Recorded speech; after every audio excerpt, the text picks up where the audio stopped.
This is Jake when we talk about wrestling. I get wrestling. Sweaty, oily men throw each other around, and you enjoy it. What's more to that? I'm gonna post the video. I watched the video today. Someone who'd never watched wrestling before watched WrestleMania and has now converted, and it was quite a good video. I'll send it. You can watch it, Jake. Nice. It's quite good. Cool. Last session, we picked up with you entering that chamber with the broken table and the pile of bones, which quickly reformed themselves into a giant minotaur, which you broke into combat with and dealt with very, very effectively, I would say, actually. There was some damage around the party, but nobody, I think maybe the first major combat with nobody dropping unconscious. Yeah, well handled.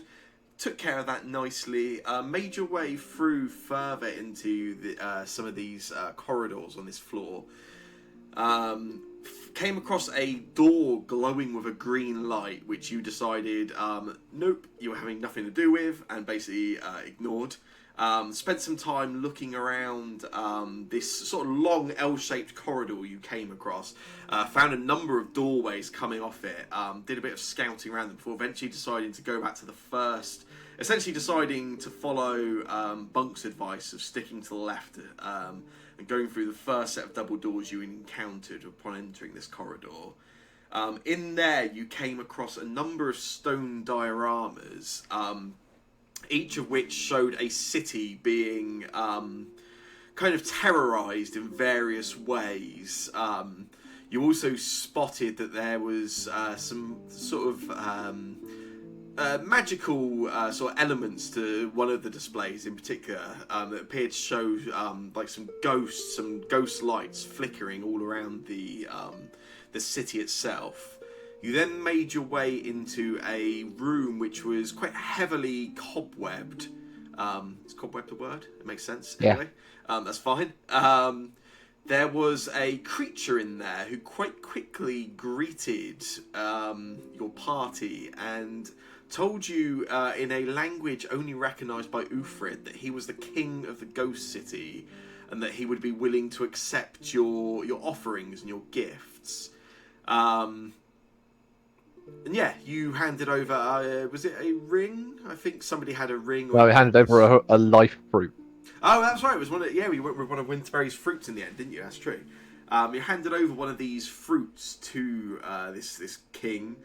And then there was a bit more discussion as he then asked Ufrid what your group of followers would do next for this king, which led Ufrid into a sort of pampering manicure session where he was polishing these long talon-like nails of the Ghost King. There's a bit more then discussion about the Morlocks who live in this dungeon, who the Ghost King told you had stolen a gem from him. He then tasked, rather than your party, suggested to Ufrid that Kays, as the tallest member of your party, should go and retrieve this gem from the Morlocks, and that the king would accept that as the next task you would do, sort of in respect towards the king. You didn't seem overly keen on sending Kays to do that. So instead, Ufrid defaulted to the second best plan available, playing his invisible bagpipes. At which point we broke into combat with this creature and his small spider buddies or minions. But again, a mostly effective combat. Some good teamwork and plenty of buffs and debuffs being thrown around, and you were able to defeat him. Again, with nobody going unconscious. So yay you guys. Eventually, as we finished the session, we did find there was what looked to be the assorted treasures of the Ghost King's kingdom, a relatively meagre collection of 3 items, a necklace of fireballs, a mesmerising opal, and 5 or 10. There was some shining sling bullets, which was where we left things. One thing I will address straight away, obviously the mesmerising opal, we were quite excited because it looked handmade for one member in your party in particular. And rather than giving it to Case, Bunk was going to keep it to learn the formula. When Bunk leveled up, I forgot to give Bunk access to all of the level 2 formulas, which he can craft each day.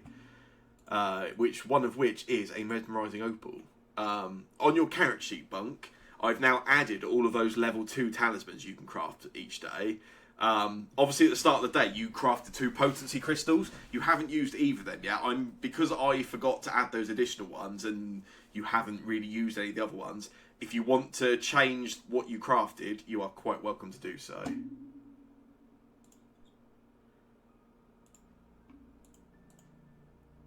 Yeah. What was this thing called again? This one. A mesmerising opal. What's it do? It's here. When somebody makes a feint check, if it was a success, it becomes a crit, and if it's a crit failure, it becomes a fail. Wait, can I really make these? You see, these seem incredible. Talismans are very good. I guess the thing to remember with talismans is they're like single use, all of them. Yeah, but they usually cost 28 gold. Although I'm still stuck in a bit of 5e world where gold was scarcer. Also, I don't know why, but the crafting thing always defaults to showing 4, so the actual price is a quarter of those. Ah, okay. I don't know why it does that. I noticed that myself. Set them to 1, then I notice when I close your character, you open it just goes to 4. But yeah, so if you want to switch 1 or 2 of the ones you made, you are totally welcome to.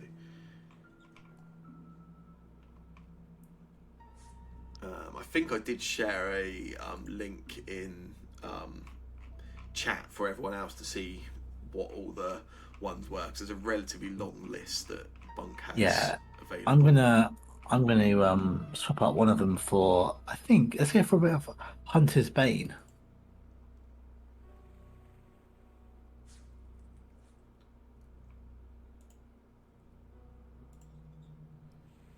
Cool. Yeah. So what Hunter's Bane? Didn't you do a Hunter's Bane? Didn't you give me a Hunter's Bane? No, I gave you. Oh, no, it was a claw, wasn't it? Predator's Claw. Yeah. Cool. So I'm gonna hand this out now actually because I forgot last time.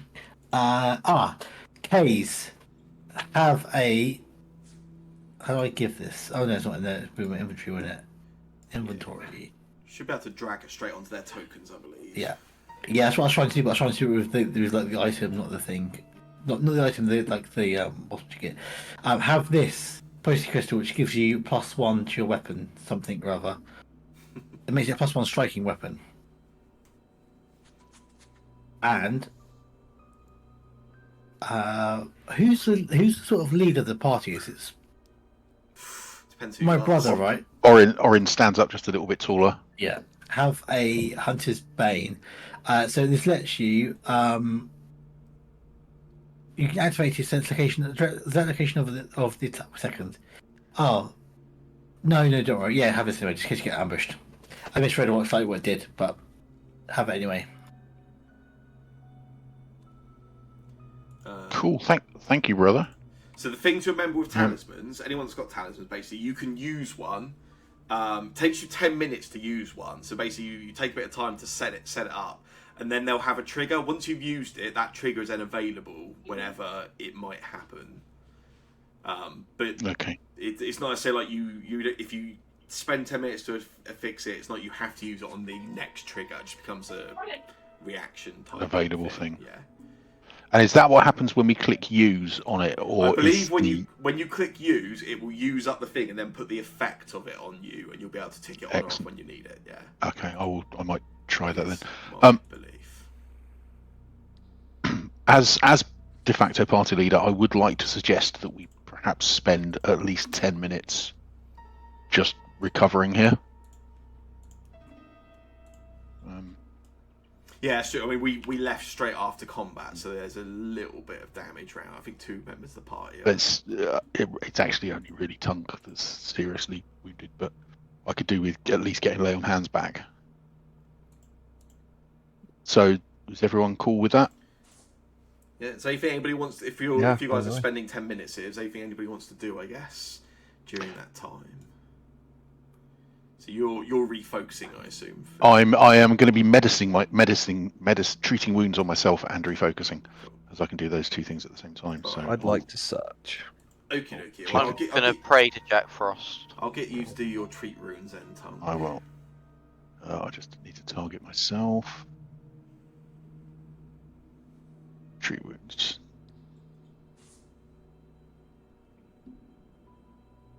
Oh, I won't let anyone know that didn't work. So I'll spend 10 minutes doing that, and then at the end of that 10 minutes, I will lay on hands on myself. Yeah, that's fine. Uthrid, you were just gonna sort of search around the room, weren't you? Yeah, I'm just going to have a bit of a look around, do a bit of an investigate. If you want to roll a secret perception check for me. Sure. There it is.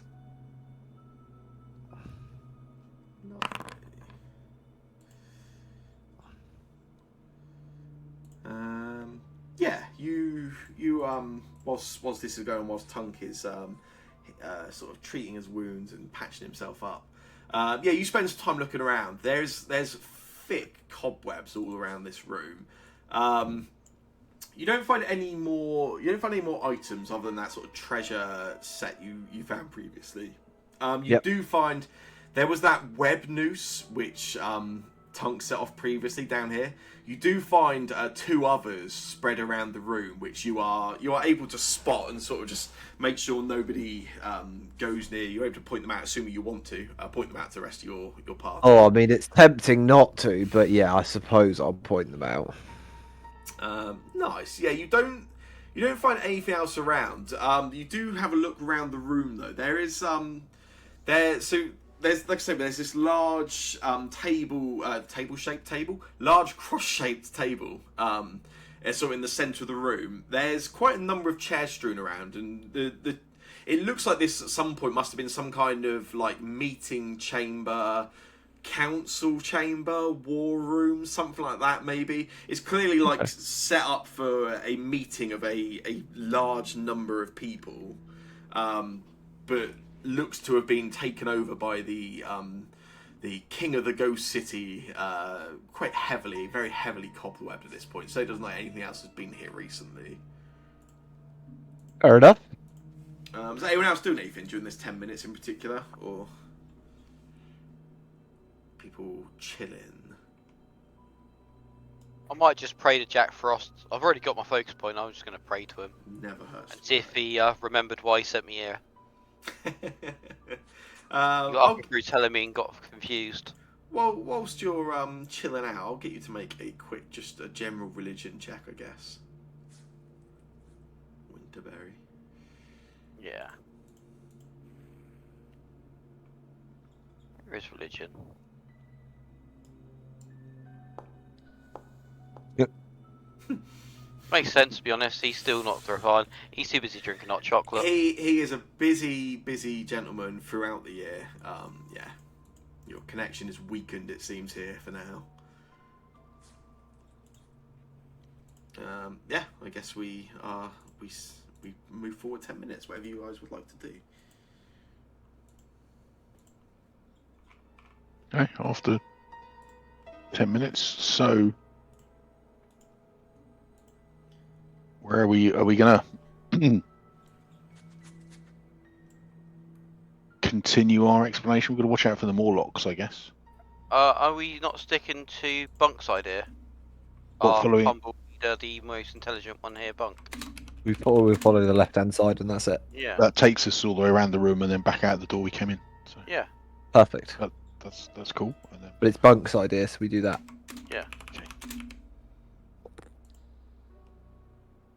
We follow your lead, Mr. Oren. Oh, do you want me to throw you in a little marching order again? Yeah, I'm Please. again. I don't know if it's. I think it's worn out. I'm going to cast light. Oh yeah, that's fine. Yeah. And put it just behind me. Yeah.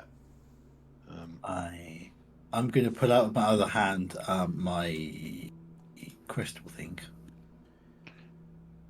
Can I do? I'll let you guys choose a march order. If you assume I think I already marching have it through out. that door, you can. I would be third or fourth, I think. I'm at the back. Yeah, and then Kay's is second. Come on, line up behind me.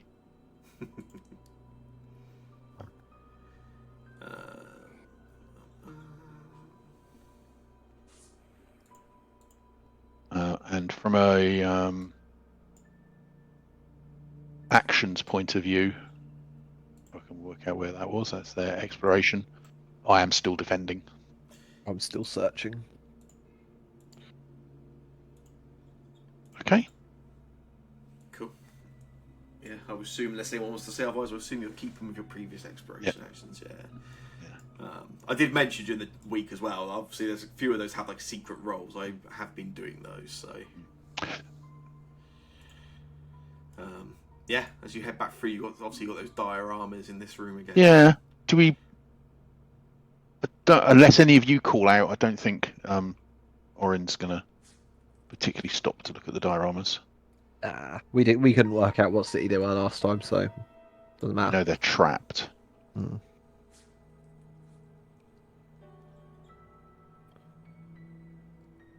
Love watching the.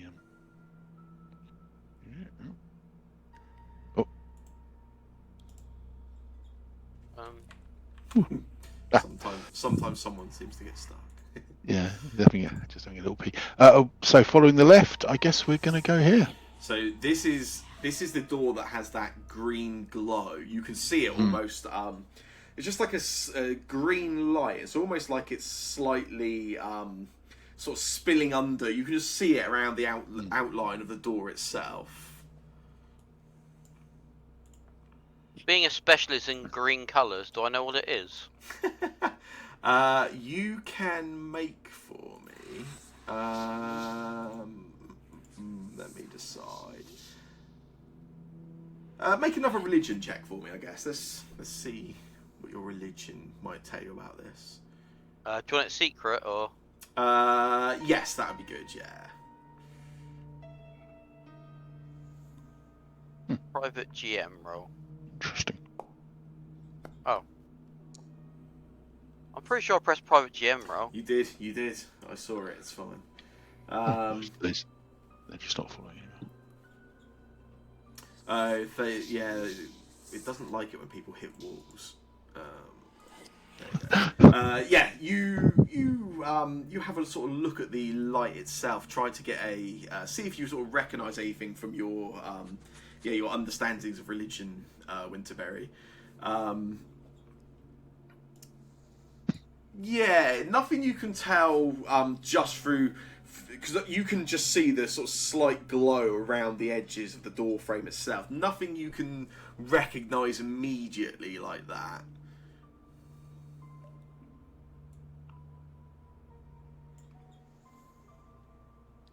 Okay. Look around at the rest of the party. Indicate to Caves, perhaps, to come and stand next to me, and then I'm going to open the door. I draw my loot.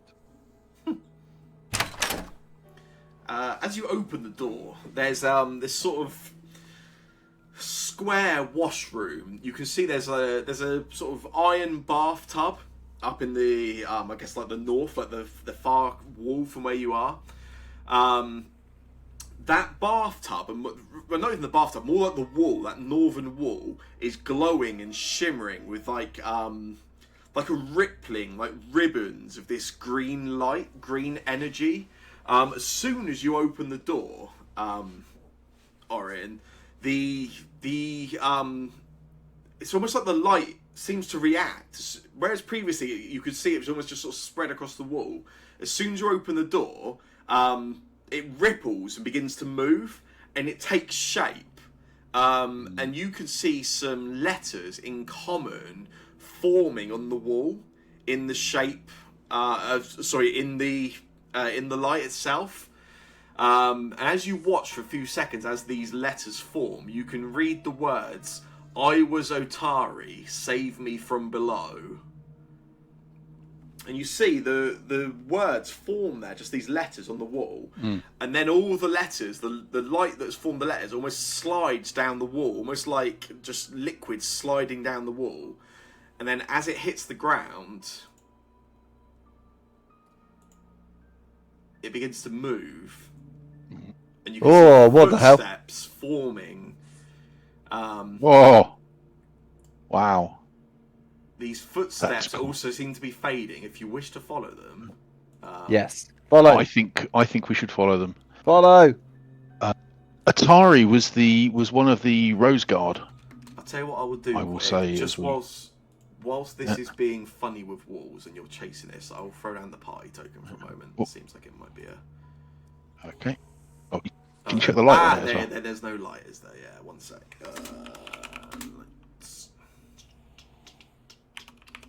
Yeah, Atari was the thief, I think, within the Rose Garden, or the Rogue. The Rose Guard, not the Rose Guard. Oh, interesting. Party actors can't have lights and spells on them. Well, in that case, let's throw everyone back out again briefly. I will just leave everyone in this little pattern behind you.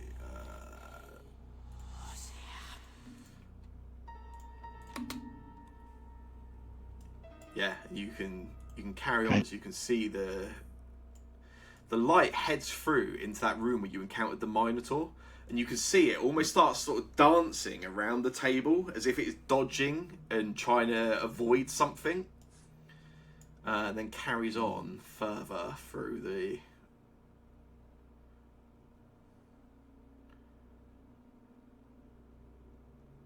This feels risky. Yeah, the footsteps stop at the wall where Bunk found that secret door, and then head down that staircase. Look back at everyone else and then Yeah, go. You go don't want through. to lose the light, right? Also, I like that we're really leaning into that Uthred isn't really part of the party vibe, and that he literally isn't even included in the party movement.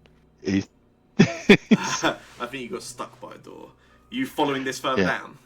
You following down the stairs? Yep. Did you guys say? Yeah. Cool. Bear with me one moment. Yeah, I'm certainly.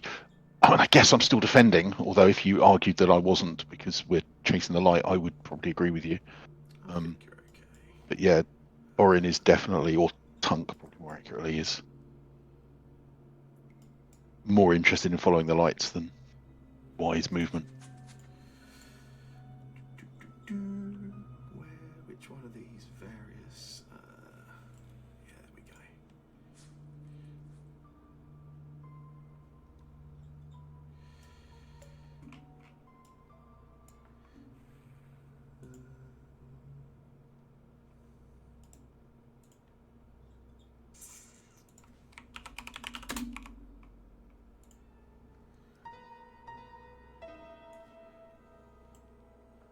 Give you some tokens.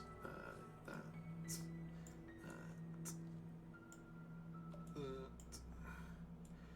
You and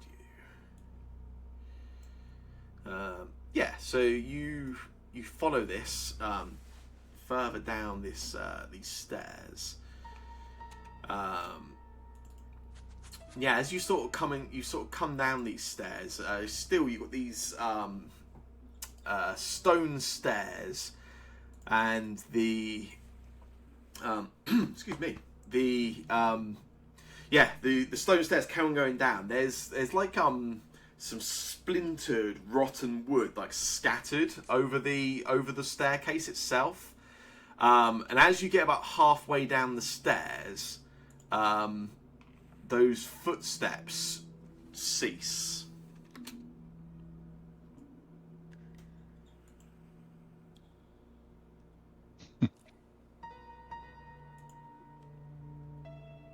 Okay. Going to come down to they cease as we get towards the bottom of the stairs. They do, yeah. Oh, sorry, just give me 1 second. I'm just trying to change one thing. My vision's gone a little weird on this map. I think I just need to change.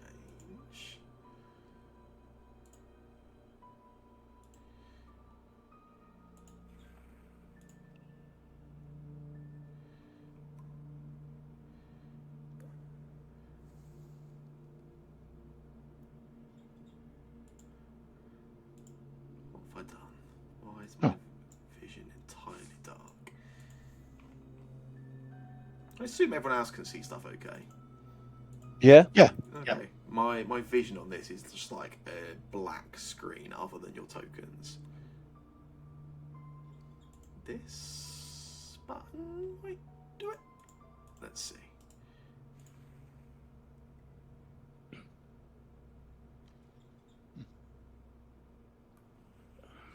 What's that on the floor? Bits of wood. No clues there.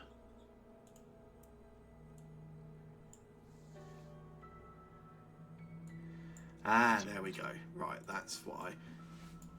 All sorted. Right, now I can see things. Yeah. So the footsteps kind of disappeared. Footsteps almost roughly where stopped I as you am. were going down. Yeah, pretty much like, Yeah. sort of halfway down down the staircase. The footsteps just stop and cease. I'm going to stand there and then. That's cool. What is all this stuff on the floor? Yeah, so there is like just detritus, this wooden like splinters and broken up wood and all sorts all over the place. Looks like some of it might have been door frames at some point. Some of it looks like maybe even furniture. It looks almost like a crime scene, a battle scene. There's just this real mess of just rubbish all over this sort of hallway. You can see there's a staircase you've just come down. There's also, you can see just on the opposite side view, there's another staircase headed upwards. To your right, there is a door at the end of the corridor, and to your left, you can see a room that it has like a thick white mist filling the room, and you can't really see any details through this thick mist.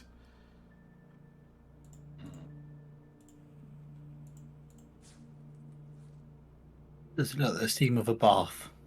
You know things can go wrong when you change from the left plan. Yeah, we should totally go into the room full of mist. What bad can go wrong there? Yep. Is the mist? Is it spreading out into the corridor? No, it's not like a perfect. Doesn't stop right at the corridor. It's very slight. There's bits of it sort of dissipating out into the corridor, but it seems centered in that room itself.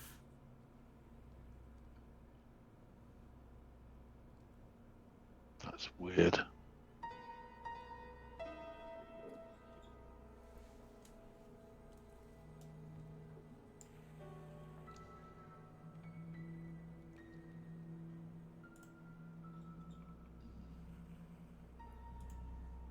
What does anyone think?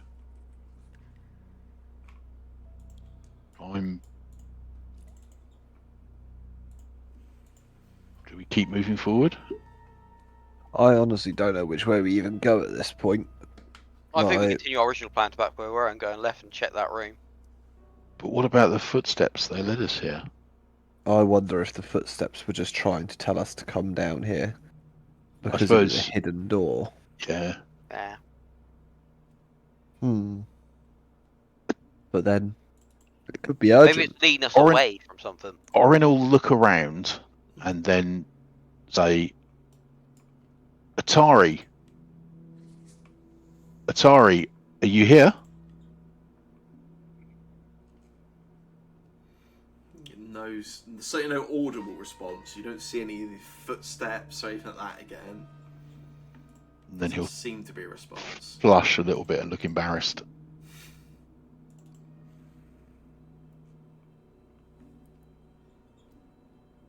So I think we should go back up.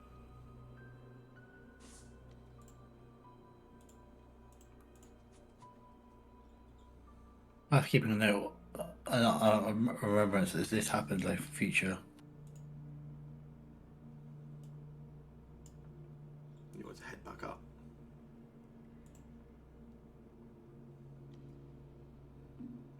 Come on, let's go back up. You've got a Start going back up. staircase. You came up there, or there's Yeah. another staircase heading up opposite. Yeah, We should go back the way we came. by the way you came. Yeah.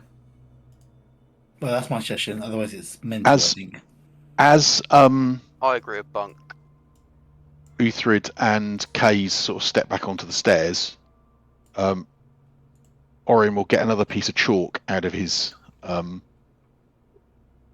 pouch, out of his belt or his back, and drop it on the floor and crush it up with his foot, and kind of just spread it around there a little bit, and then brush it off his foot. Just get some, in case if we come back here, we can see whether someone's been passed. Because that was a good idea that Winterberry taught him. Oh, people are following me again.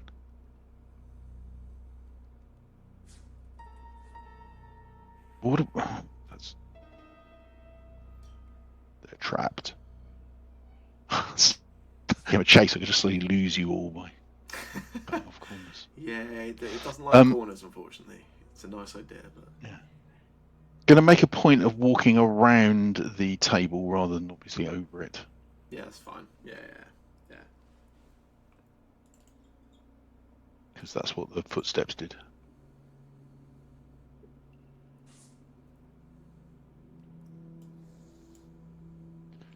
Ooh. As you head back through some of these corridors, those of you that had previously, or all of you had previously recognised those sort of slight whispering, the whispering appears to have ceased.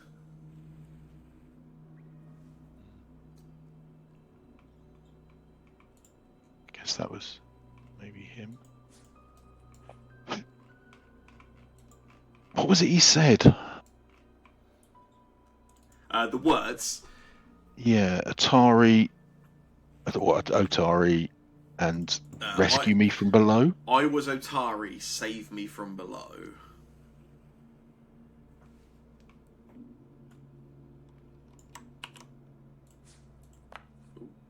Ooh. Ignore that. That was me trying to go and type something rather than actually type something.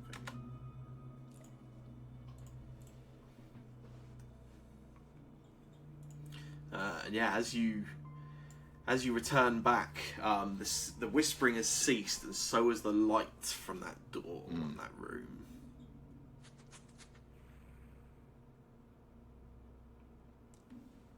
We should.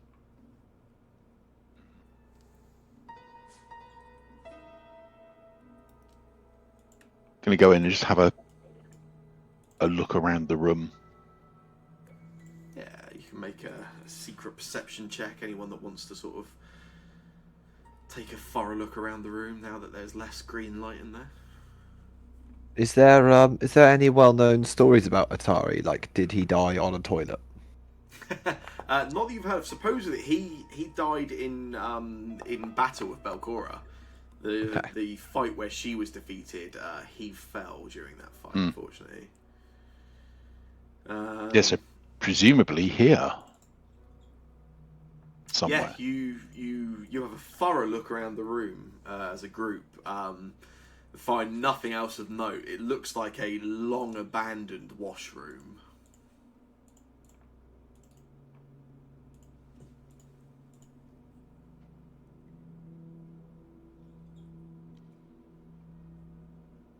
Has it been? Oh, actually, has it been 10 minutes? Question about focus points. Do focus points just come back after 10 minutes, or do we need to actually? You can't. They work on it. They either come back when you do something that fits with the focus, or you spend 10 minutes just refocusing and centering yourself. Okay, no, that's fine. So my focus point's not coming back yet then.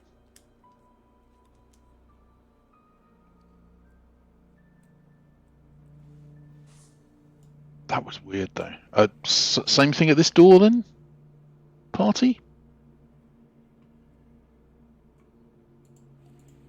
Winterberry steps back. Yeah, I think so. Yeah. And as Kay Someone steps have a listen. forward, oh, that's... Yeah, and you find a hallway leading further along. And we sort of push Uthrid back out of the way as he's like elbowed his way into between us. Yeah, sorry, my internet is being ridiculous, so that's okay. I've tried to move and it's just thrown me all over the place. Can someone, maybe Sam, just follow me on behind the party? Yeah, that's fine. Nah, that's alright. I'll tell you what. I like the idea that you're just like, oh, what's in there, and just pushing between us. I'm going to try something very quickly. I'm going to move everyone backwards and try I think the wall collision thing is because it doesn't. It's because everyone's. I think if everyone's just in single file, even though that's maybe not exactly what you intend, I think that will at least stop weird wall stuff, maybe. And then let's see. we can. Hang on, one sec. He's broken it. Let me do that. Reset all of that. There you go. See if single part file works any better. I think there's less chances of anyone getting. Oh yeah, Winterberry Media got stuck behind a wall. Okay, it's nice. It doesn't always work. That's good. It's good enough. It was. As you open this next door, you can see this looks like some kind of like supplies room or something like that. You can see there's like shelves all around the room, and these shelves they're filled with tools. All look like the sort of tools you'd use for like cleaning or light repair work. There's like mops, brooms, buckets. Few of them, a lot of it looks quite aged. A few of the brooms look like you could maybe use them, but you suspect putting more than a slight push on them is likely to just shatter them and break them. They don't look like they're in great condition at all. The only item that does stand out, however, there is a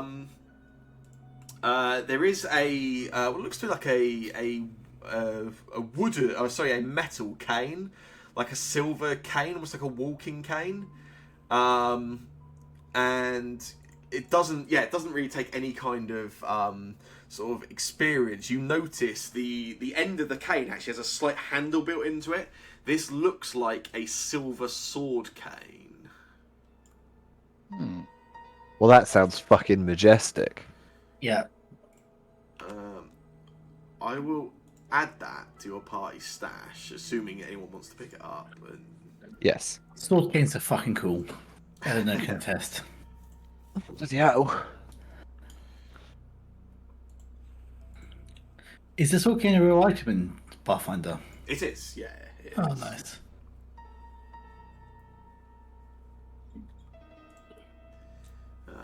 Yeah, there's one of those in the party stash if anybody wants to take it, or obviously you can leave it in this little room. Also, your choice.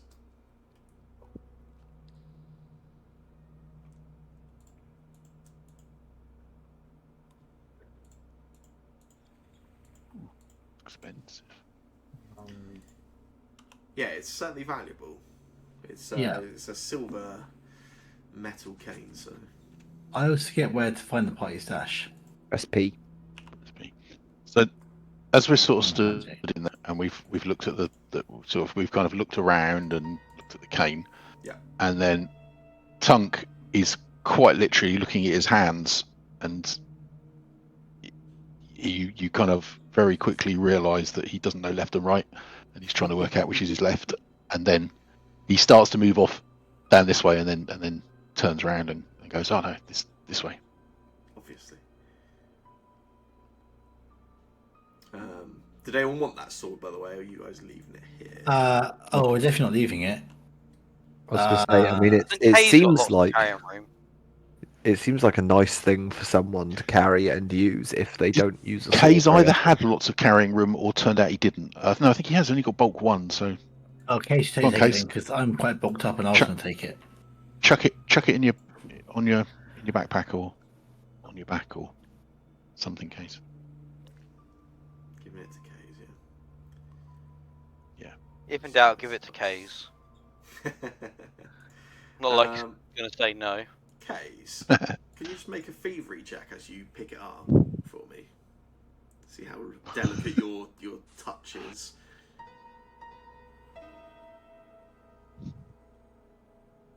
You might be muted, or you might just be thinking about what's happening. Nice. Yeah. You are not as delicate in touch as ideally you would be. As you sort of pick it up, you knock a few of the other brooms and mops over. and there's this sort of clattering noise as they all sort of fall heavily into a heap on the floor. But you have that you have the sword. As that happens, the door to the north opens, and there is a creature stood in the doorway. This sort of imagine a cross between a cute baby and a large fly. Define cute, I suppose. Yeah, indeed. I don't think it's a cross. There's a lot more fly than there is baby in that. That's horrible. I am just going to check your party's languages. One moment. I speak Aklo. You do? It's the only one I can remember. I think I speak others, but I think that's the only one that's unique. I think the rest of us speak all of them or something. Winterberry. There's a language that only you speak in the party. There's a few actually. Winterberry has some very odd languages he knows. Winterberry, this creature, as it opens the door, immediately begins speaking. You recognise this language as Empyrean. This is the language of ancient creatures, angels, demons. We're talking like ancient, sort of predating common civilization. Some, potentially even sort of the old gods sort of era. And the creature immediately, as it comes, opens the door, it speaks in Empyrean. There's a slightly frustrated tone to its voice as it comes around there. To the rest of you, this language sounds very aggressive in the way it speaks. It's just almost like a series of grunts and noises and sort of single syllable sounds. But yeah, he speaks Winterberry. You recognise it as he says, "You're making a mess everywhere. What are you doing?" Winterberry probably wait like 10 seconds and realise no one else speaks that language and just step up, go in common and go, "Oh, so you don't know a language of the gods then?" As he looks at Orion there went, "What's up?" in language. "How are you?" Not very happy now. "What's up?"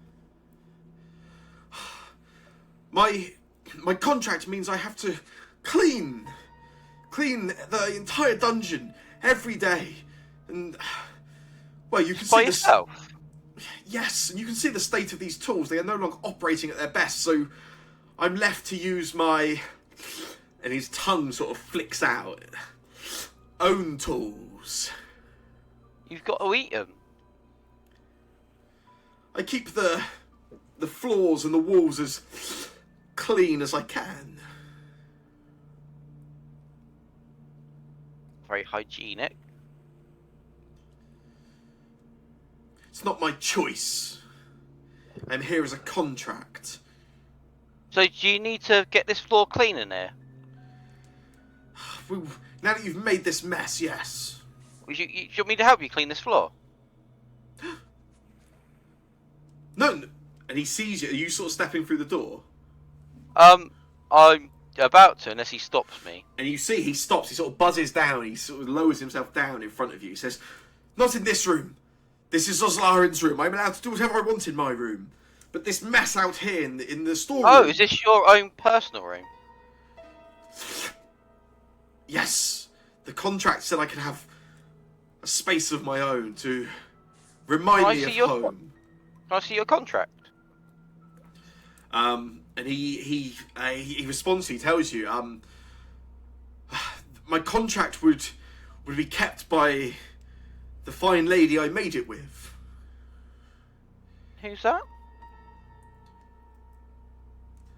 The mistress, Belcora.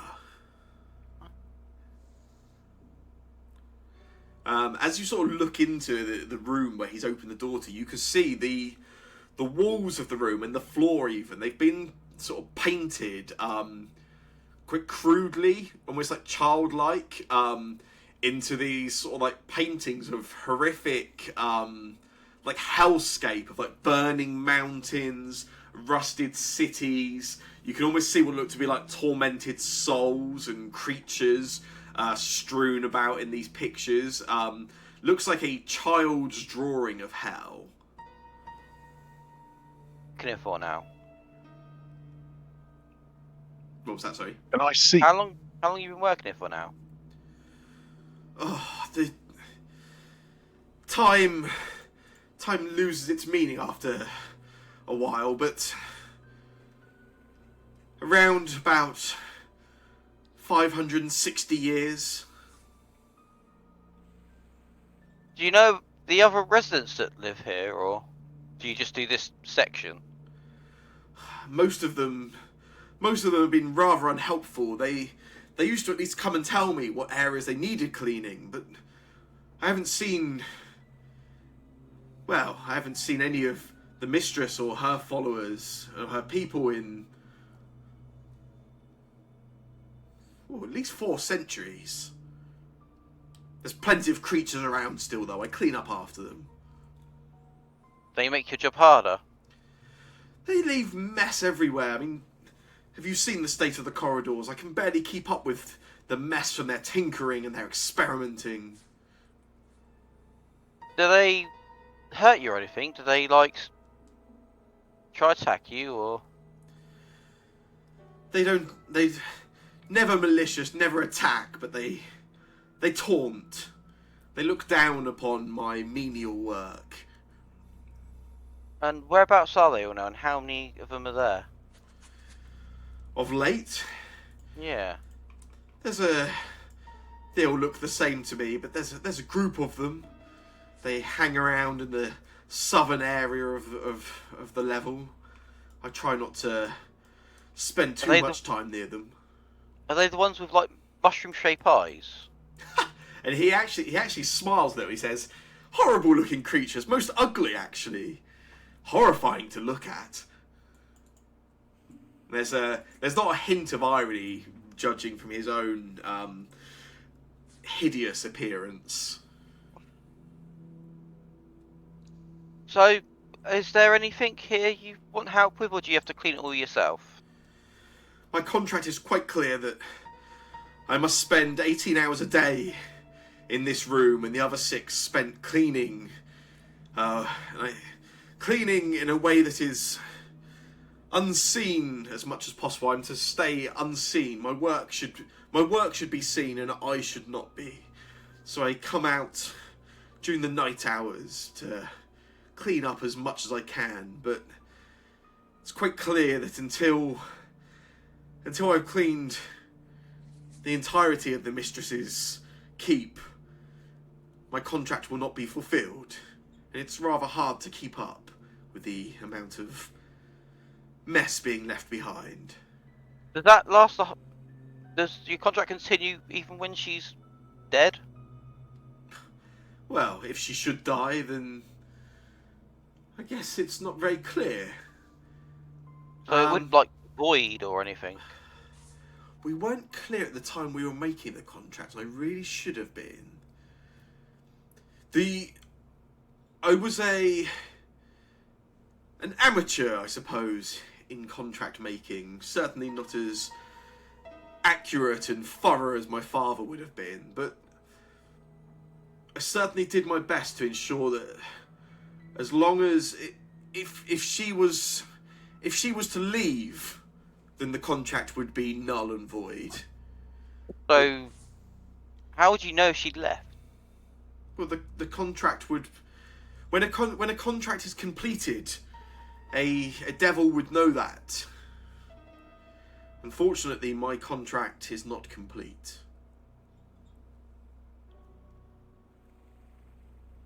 If I find the contract, maybe I'll find a loophole for you to set you off home. And he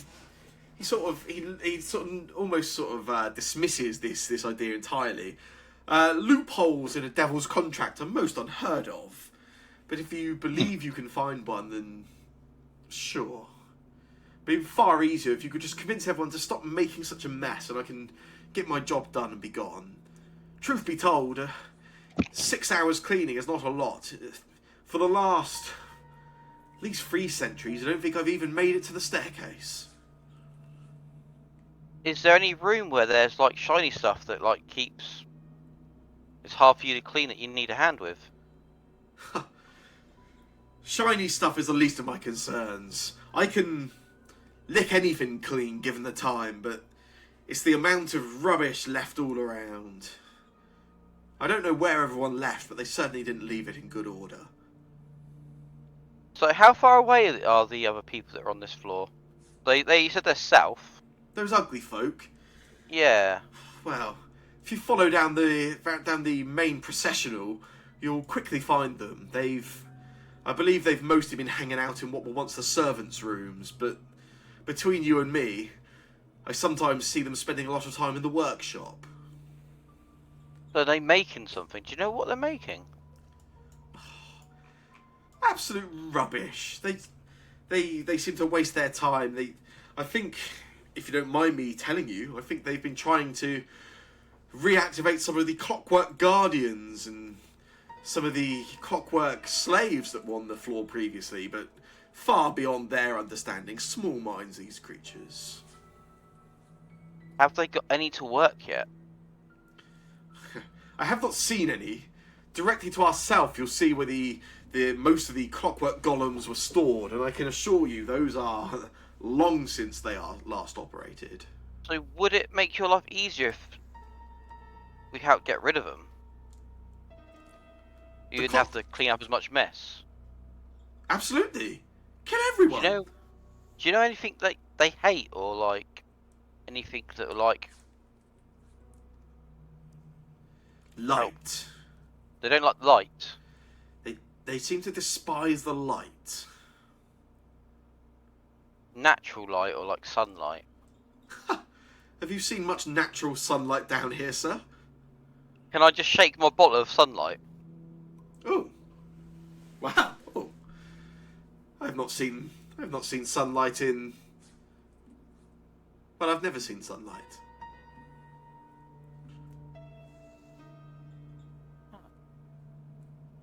Would we get any sort of reward if I got rid of them and helped you with your cleaning to get you out of your contract? A reward? It sounds like you are trying to make me fall into your contract, sir.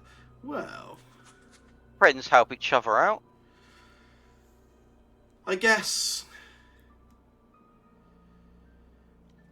we could come to an arrangement. I could give you the gift of my infernal eye. Ooh, what does that do?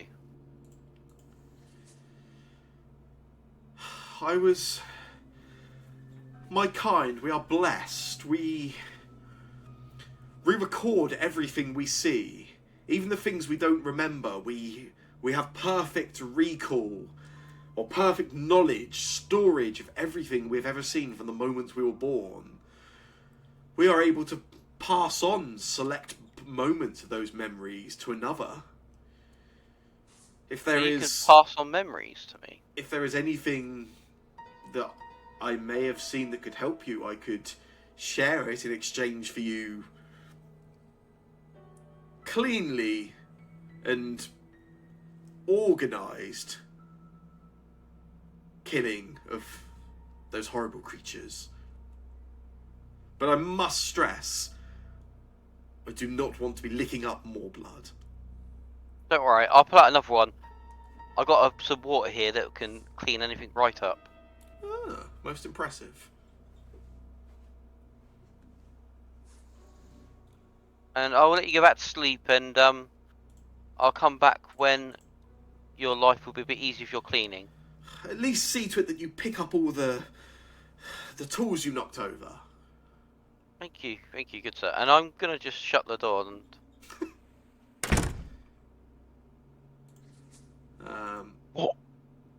What was that about? What? He is a contract cleaner. Valiora contracted him to clean this whole thing up, and he gave him some nice information about the mushroom-like creatures. Apparently, they are weak to light. For handling That that is- in a very that is- diplomatic fashion, Winterberry. Yeah, You and, do earn 60 XP for your party. And if we can get rid of him, he will give me something called a fire eye that will give me knowledge of anything he's experienced in his life, or if anyone fancies it. And he's made a contract with Yeah. Bellacora. He can't leave here until he's cleaned the whole place. Perhaps we can learn more about her from him. That is what I was thinking. And if he gives me his eye of his knowledge, maybe I'll find out some more stuff. Or if someone else wants it, he can give him his blessing.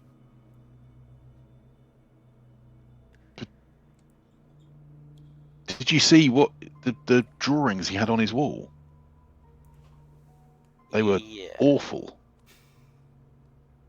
Can we trust such a creature?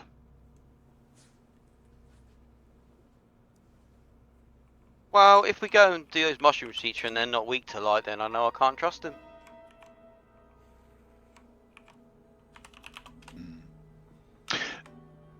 The door. I feel like he's not the most smartest. In fact, his cleaning measures is he licks things, so that cane I might want to clean it before you touch the case. Just as you were saying that, Orin was picking up a broom for a reason I'll talk about in a second, and he kind of looks at it and then It's better sticky. and then wipes his hand on his thigh. The door. Is there any way it wouldn't happen to have the kind of handles that we could stick a broom handle through and stop it being opened Why would you do that? to stop him coming out? But he's my friend. Probably not just for a broom handle, but you could probably pile some stuff up against the door if that's your. Which way does it open? Does it open into the room or into our room or into his room? It opens into his room. Yeah, probably is. I think we just leave it now. We go and deal with these mushroom people. They're south of here. He says they're in a group and they live in the servants' quarters, but they're currently making something. They're trying to get the golems back alive. They're trying to fix them. That doesn't sound good, but Do I know much about golem crafting? Oof, well, there's a question, isn't it?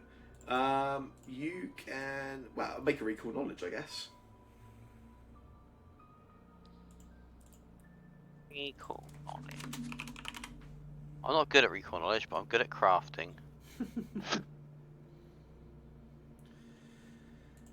Let me have a look quick.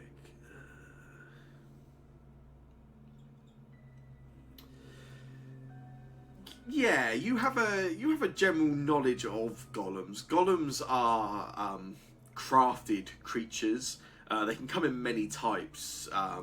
They could be stone golems. You could have, fire golems, clay golems, wood golems. Clockwork golems are a kind of primitive form of machinery, which is maybe not fully autonomous, but can be kind of tasked with basic tasks. You've got a slight understanding.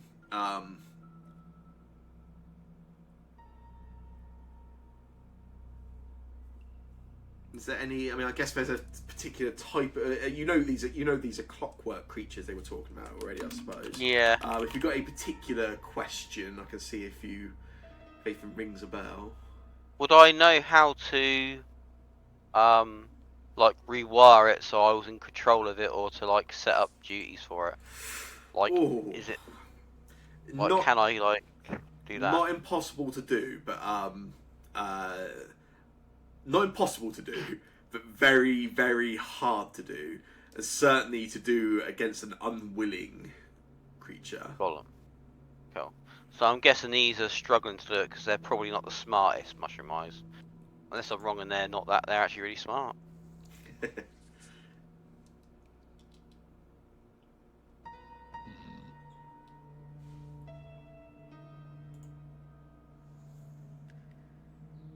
So I don't know about making a deal with such a creature, but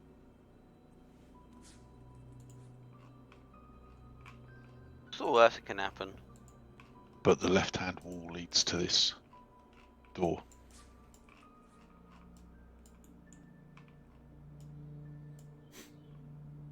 Are we going to carry on?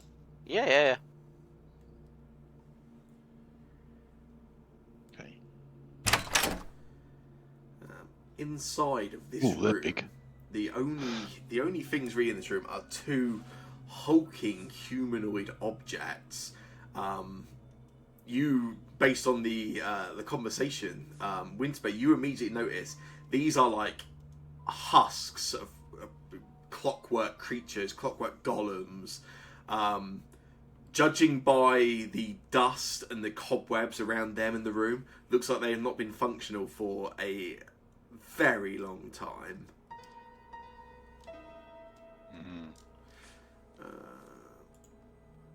How big are they?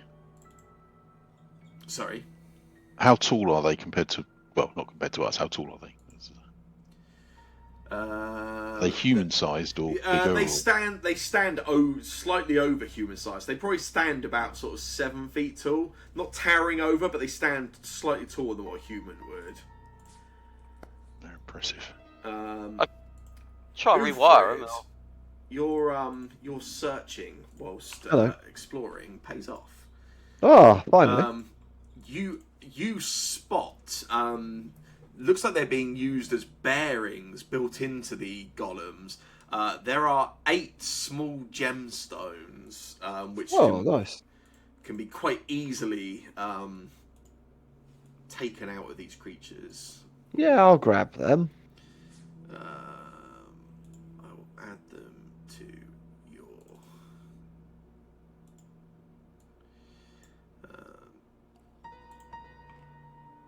Yeah, there's eight of those small gemstones. Relatively valuable. Not bad. Probably worth about 5 gold pieces each. You would guess. Nice. Well, I got some gemstones, guys. I feel like that was useful. Yeah, I think so. Does this mean these things won't come to life now? I Could I feel answer that I'm not question? enough of an expert on that. Are they run by gemstones or run by something else?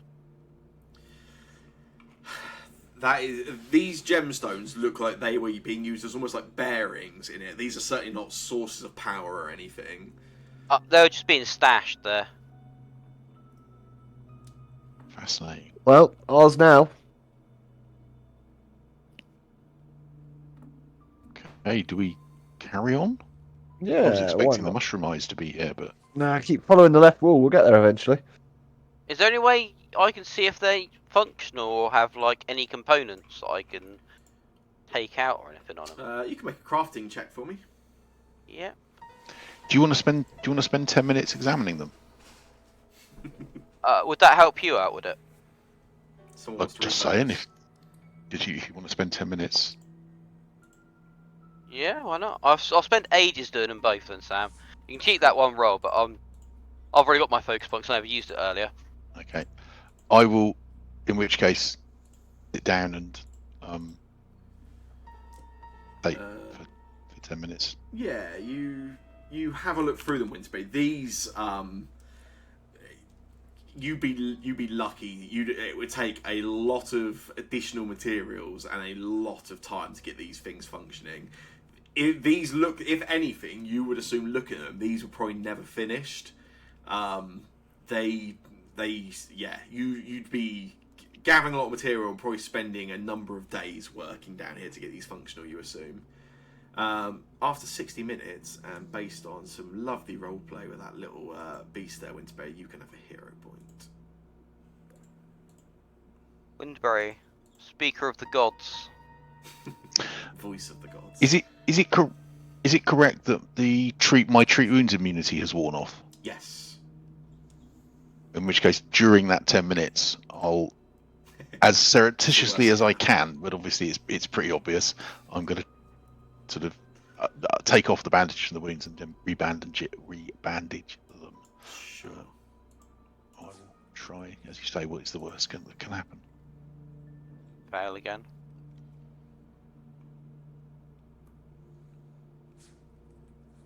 Yep. No, it's fine. Everything's fine. It's all good. What does Orin keep doing? And then after the 10 minutes, I will immediately spend the focus point. Oh, if I can find it on spells. The spells. No spells. There we go. Give myself a focus point. Target myself. Cast.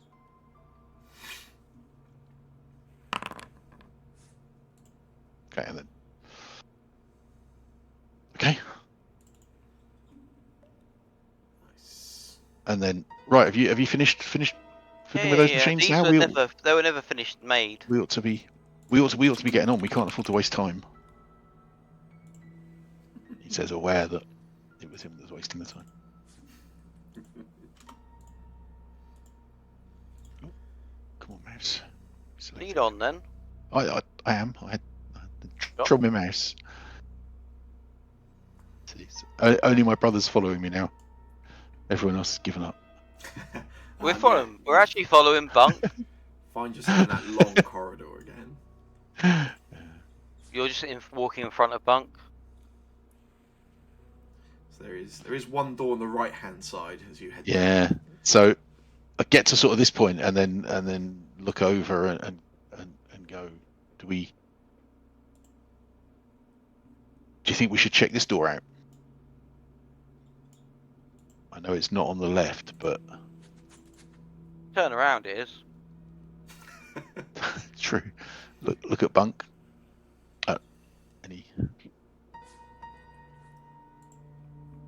If he doesn't say no, and then as soon as Case I do say no. Oh, That's not how the system works. That's how you get lost. You have to go all the way to the bottom of the corridor. okay. Or don't listen to the system and get lost. No, we should follow the rules. We've said this is what we're going to do. We should do it. Yeah, as you carry on down the hall, you've just all this sort of broken wood and stuff scattered around still. There is a door. Really on the rubbish left. job of cleaning. He's not got very far. So you have to clean 6 hours a There's day. only Never 8 so- hours a day. He's got to sleep. How many floors do you think you could lick in 6 hours per day? That's probably fair. I feel sorry That is- for him. I was that going to is try and true. like change the taste of it by throwing water bombs everywhere. Okay. Yeah, there is a door to the left. Yeah, There. come on. The actual left. Case, come on, back us up.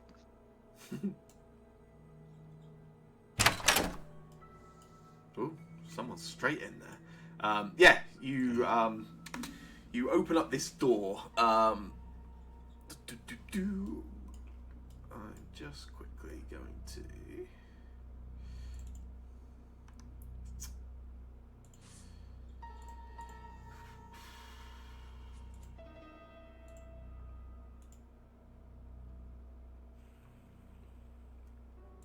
Yeah, just before you open that door, so I was just in the middle of making some secret rolls, and you pushed me forward, so give me 1 sec. I'm just going to resolve these before... Nice. Yeah, as you get to these doors, every single member of your party is rolling decently, it would seem. Yeah, everyone in the party can hear the sound of...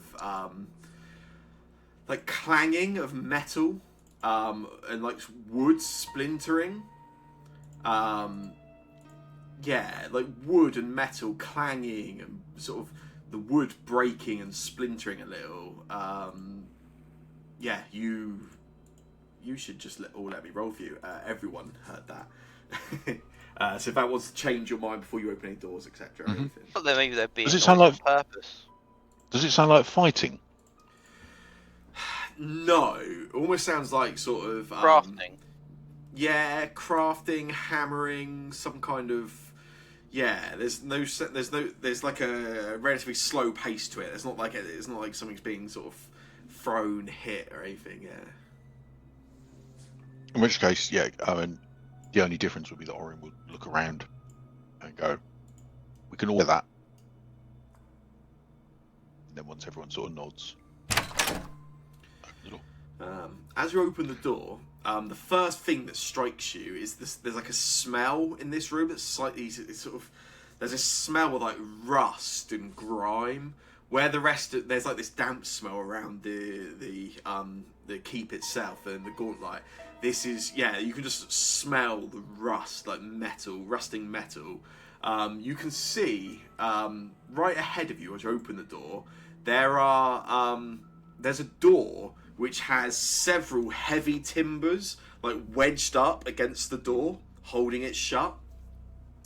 And yeah, you could still hear that clanging, and that clanging or splintering of wood carries on a little louder as you open the door. Very slowly advance, hopefully with Kay sort of keeping pace with me, and then peek around that corner. Yeah, sure. As you do peek around the corner, in fact, but Tunk, first of all, I'll get you to make, if you are peeking around, let me get you to make a stealth check for me quick. Ooh, a secret stealth check, or hidden. Okay, is there any particular place I do that from? Should be from your from proficiency, Basic so if action. you hold control when you click it. Okay, proficiencies. Just got to find. There it is. Stealth is there. Oh yeah, I'm good at that.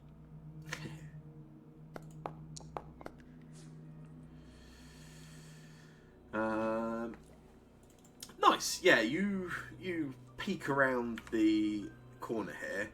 You see a number of things. You can see around here a lot more mess and sort of splintered furniture. There's what looks to be like pieces of weapons and armor, like frayed coils of rope, just like lots of like random jagged shards of metal, just trash all around the place. You can also see there is a what looks to be a large forge, which is unlit, just sort of sat in the middle of the room. And there are two creatures. Looks like they're messing. They've got some pieces of wood and metal they're hammering at, and they keep stopping. One of them speaks to the other. It looks like they don't notice you as you sort of poke your head round the corner. One of them speaks to the other in a language that nobody in your party recognises. I think. How big are they? The creatures. Hmm. They're sort of around Kay's height, maybe slightly. They're taller than the rest of your party, but maybe slightly taller than Kay. So sort of on the smaller end of a medium height. So they're okay. They are quite large then.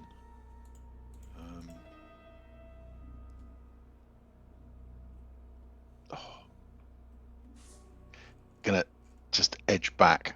Oh golly! Fling my brother out into the corridor. I'm gonna sort of edge back and then just quietly say, "There's two of them. Two large creatures. I can't understand what they're saying.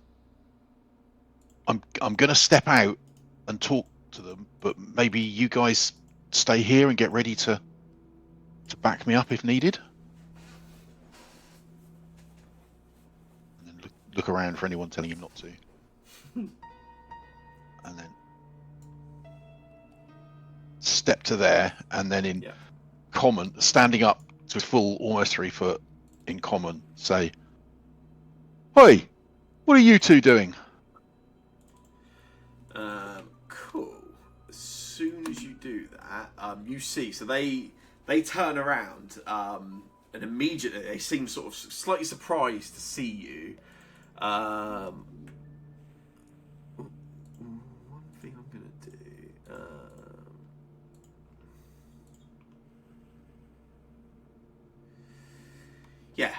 Presume you still have your light cantrip. I'm assuming you'll just keep casting. Yes, it, it's just well, once I cast it, it stays until I cast the 5th one, I think, unless I cancel it. So yeah, it's cast and it's floating sort of behind and above me, which of course does make it slightly harder to sneak. But we'll worry about that later. That's cool. Hopefully, it's casting me in an impressive light. Cool. So we're going to drop straight into initiative because as soon as you speak up these things, they turn around, they just sort of hiss and react towards you. So I will get. I see. Uthrid gets a nice chat and holds So, hands. Winterberry gets a long story, and I get hissed at.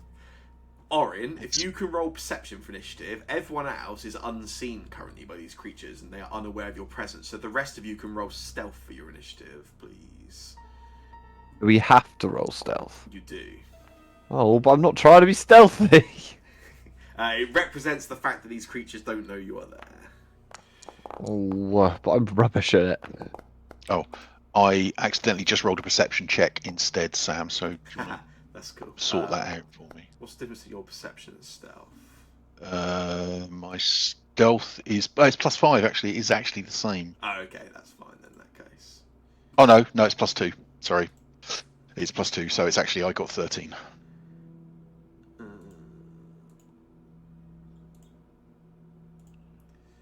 Cool case.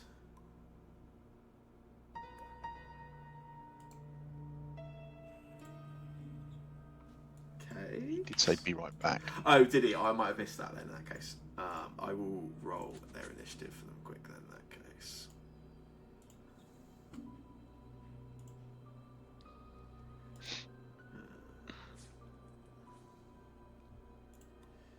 There you go. That is Case's initiative. Right. Because of the defend, do I get the benefit of the raised shield? Yes. Yeah. So you've got your shield raised until the start of your first turn, so you can do that. Raised If you shield, lovely. Yeah, I do. That's that one, maybe. Nope. Okay. Oh, over there. There we go. Cool. So these creatures will.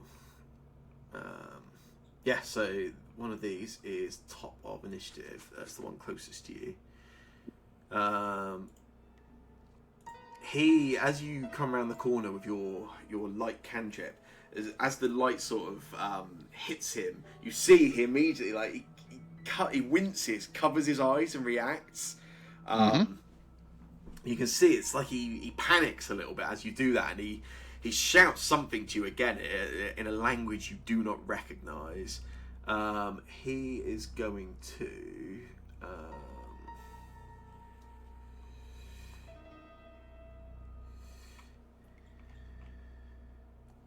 Senses, yeah.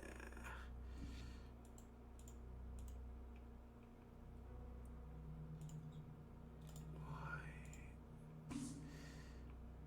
Way too many things.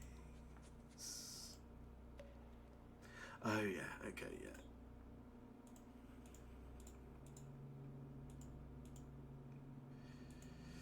So yeah, he is he goes up, shields his eyes like that, and then he as he sort of shouts out at you, the sort of you can pick up as like a angry, almost threatening sort of tone.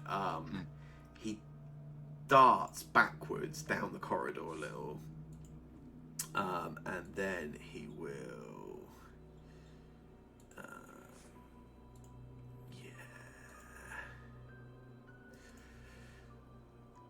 Yeah, and then he will spend an action. You see, he picks up from the ground what looks to be some kind of improvised projectile launcher of some type, and then he just takes sort of lifts it up and just shoots it over in your direction.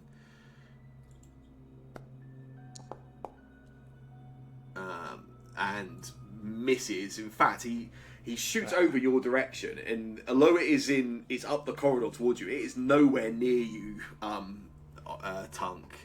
You get the impression he might not actually know where you're stood. Bunk.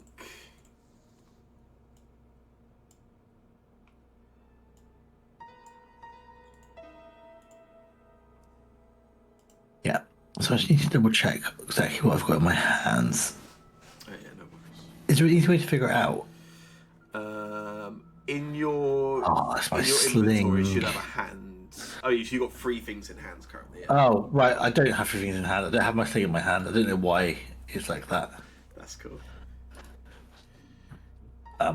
It should be my wand and my crystal. Yeah, cool. I thought it sorted itself out because the crystal was active, but clearly I had not put down the sling. It will. Cool. It will let you. Yeah, it will let you have more than 2 active. Yeah. Ah, okay. I'm gonna hear some commotion. Can I split my move? I can't. Can I in this game? You can if you want to move and finish that move as part of the same thing, but you can't do something in between.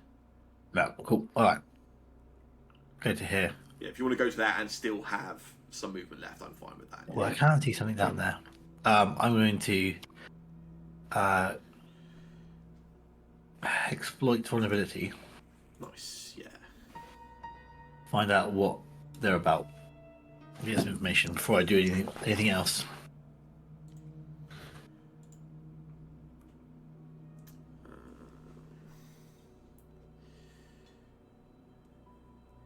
Yeah, it's a failure, so you'll just get your the personal one.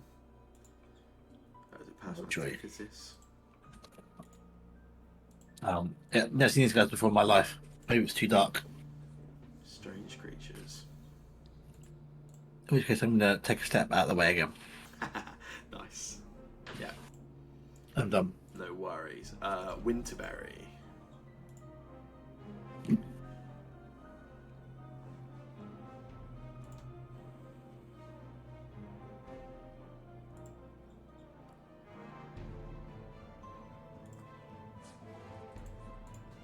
We got a Mr. Shane? Yeah, sorry. Sorry. I was debating whether to just wait because I can't actually see anything.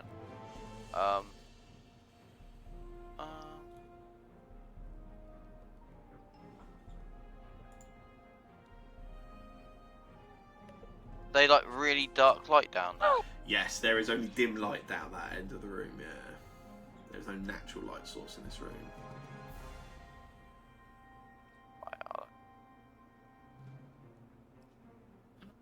Not even throw anything that far.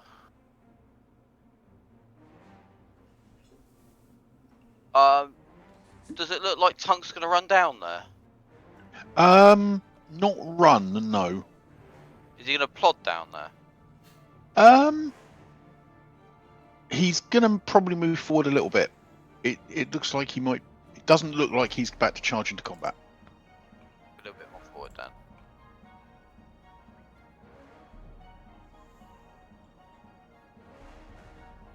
Second. Where was I?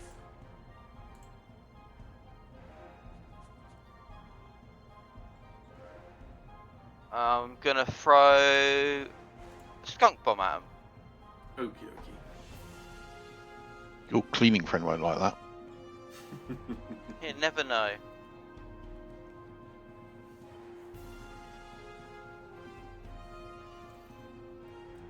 You can't perform action because you have no stomp. I have 1 stomp bomb left. Where did it go? Why did it? Have I just thrown it by mistake? No, you've got none left in your inventory. I had 1 left. Wow, I should have 2 skunk bombs, right? I made 2, and I'm sure I haven't used any last time. It's not up to me to manage your inventory for you. If it says 0, then I'm going to go with that unless you can make a solid argument otherwise. You definitely used 1 last session, I'm sure. Yeah, but I make 2. Okay.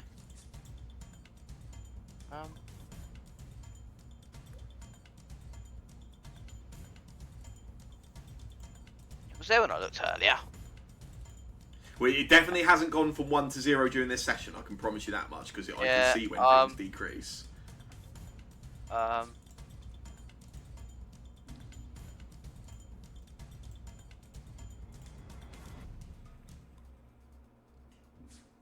Save that for something else.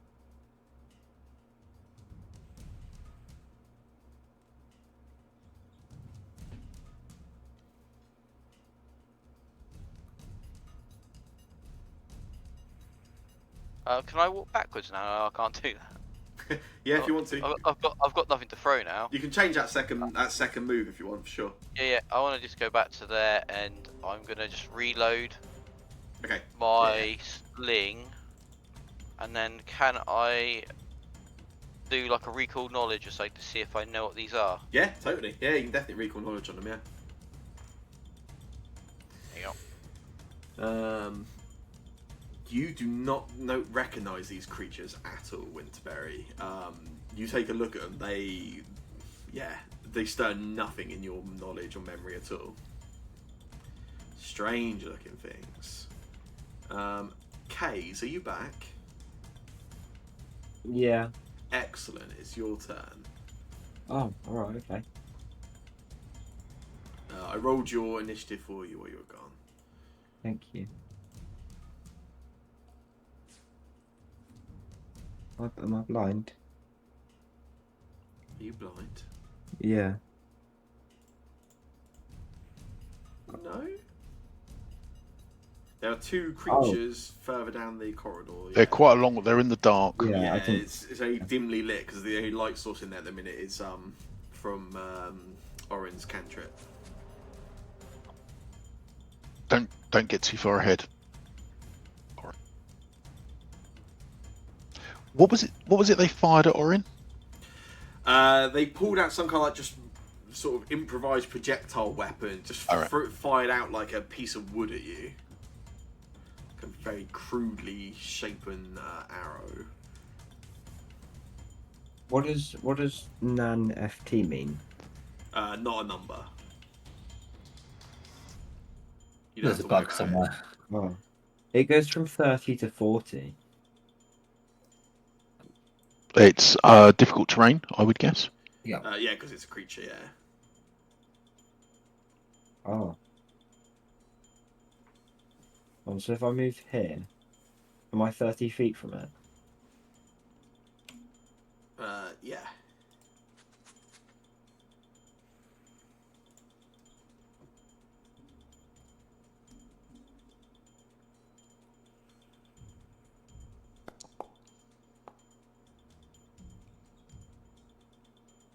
What you doing? Produce flames. I can do that. Oh yeah, cool. Wow, that was. Did you click the cast button? Yeah. Oh, okay. It says for me to roll the damage though. There's another Yeah, separate. hit by 0. It says. Oh, cool. All right, yeah, you must be seeing more than me. Yeah, go for damage then. In that case, you hit.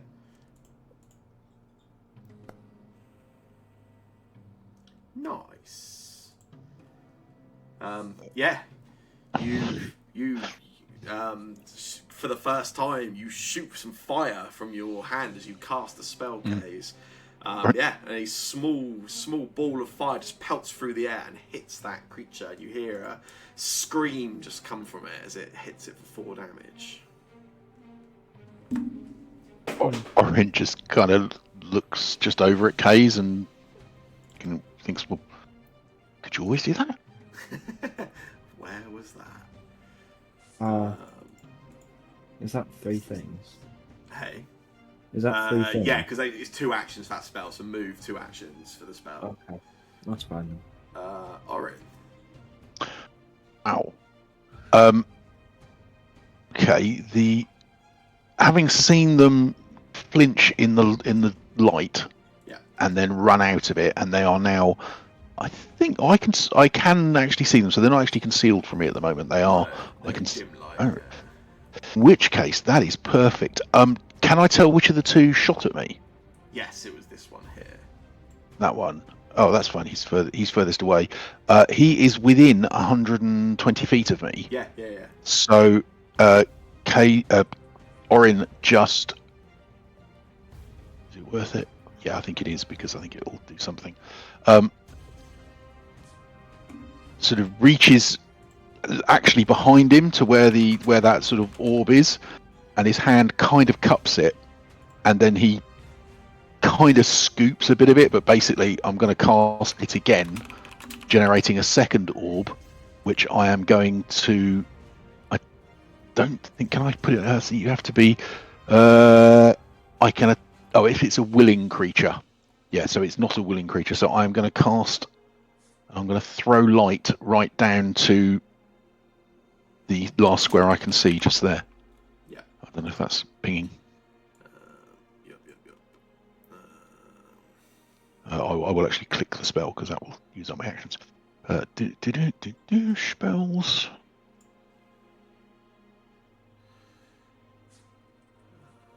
There we go. There we go. Yeah, you throw that light down. That other one now, the one that wasn't closest to you, or closer to you previously, you see he also now just he like screams out. You see him start shielding his eyes and covering his eyes. Yeah. So that was 2 actions. Yeah. And then my third action is going to be to glare at the one that's further away, and use intimidating glare, Nice. which again I cannot find on my character sheet. Where is it?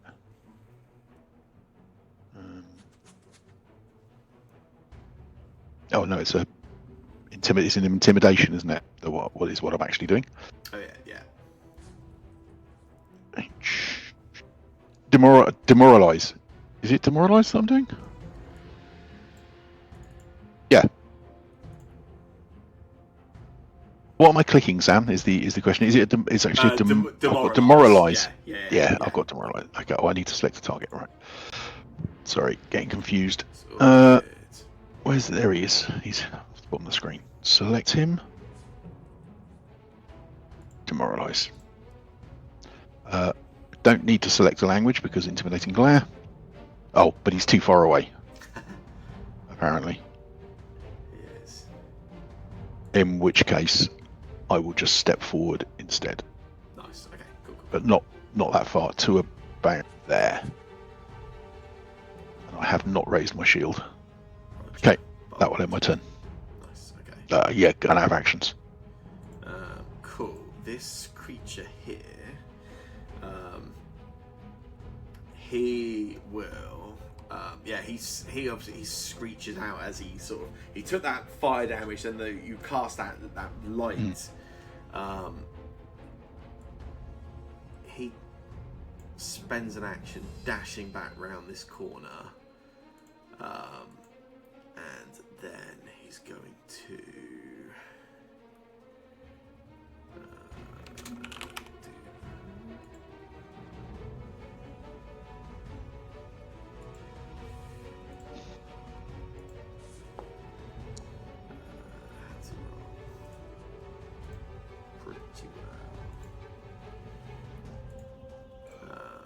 Cool. Ufred, it's your turn. Yeah, okay. I will move to here. I can see everyone then. And I will composition, lingering composition. Okay, doesn't happen. So I still do that for 1 turn. Yeah. Then I don't think I have anything that's 1 action, so I just chill. That's absolutely fine. And yeah, I'm gonna Do you know who- banish. Sorry. Do you know who always has a useful third action? Uthrid. He's not even going to bite. I think Jake's going to drop out because he is not feeling great. Yeah. In fact, he may have already done that because he's got very quiet. I think he just dropped it. Yeah. Cool. We'll just pretend that was whatever you said to him, Phil. Yeah. He that's actually fair. messaged me a few minutes ago and was like, I feel really rough, Yeah. I might need to go. So, yeah, I think he is not well. Cool. This Morlock here. Spoilers, this creature here. He no longer is covering his eyes. He sort of uncovers his eyes a little. And then he will attempt to shoot that weapon at you again. So yeah, he spends an action, you see, sort of reloading that weapon, then tries to shoot it at you again, Tongue. and again he sort of looks over in your direction, still shielding his eyes a little. Takes a shot on it. It just veers wide to the right, nowhere near you again. And he steps back a little.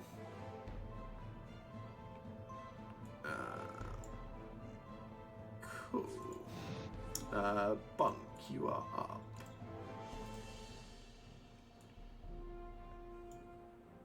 Hello. Hello. I'm gonna step around here. Can't see one. I'm just gonna attempt to straight up flame magic it. Yeah. Nice. He will make a reflex save.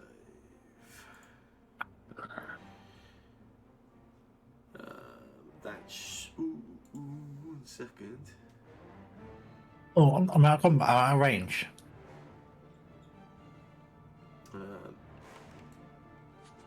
Oh yeah, he's quite a way away. Yeah. You've still got some move if you wanted to. I mean, literally one space closer is enough, I think, right? Oh, that's right. So no, I don't have to measure very well. Yep, Yeah. bringing you closer.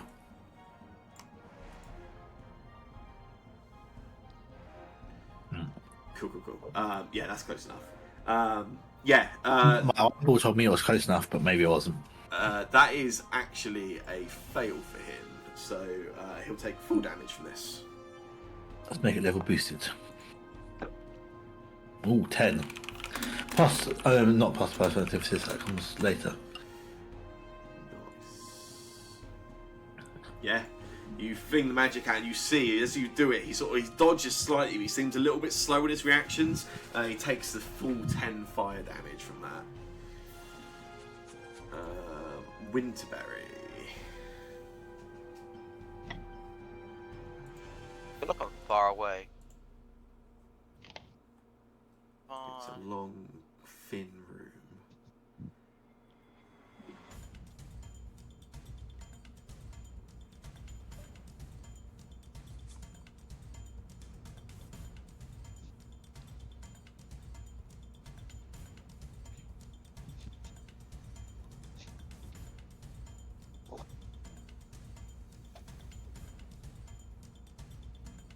Do you like shoot at disadvantage if you do it from too far away?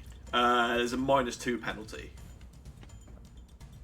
I'm just gonna do that instead of moving. Yeah? Does it do it on its own? Yeah, it should do, yeah.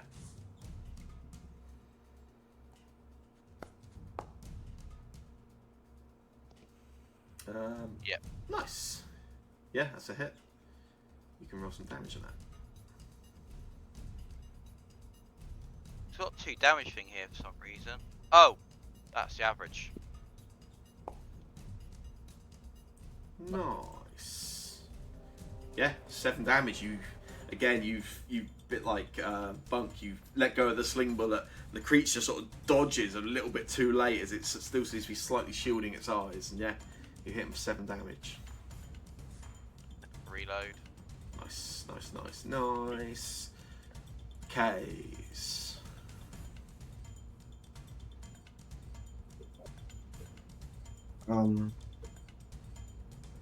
Let me think.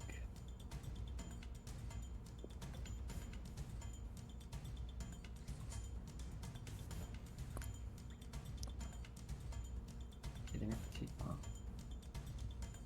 I'm worried they're all going to come boiling around the corner in a minute.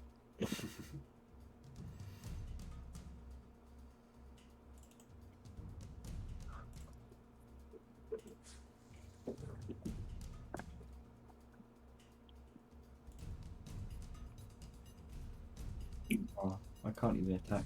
Never mind.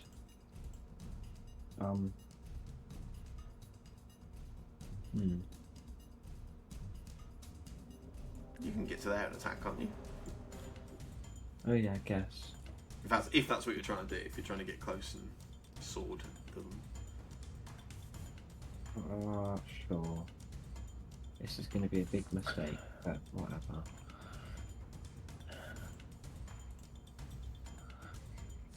Oh. Okay.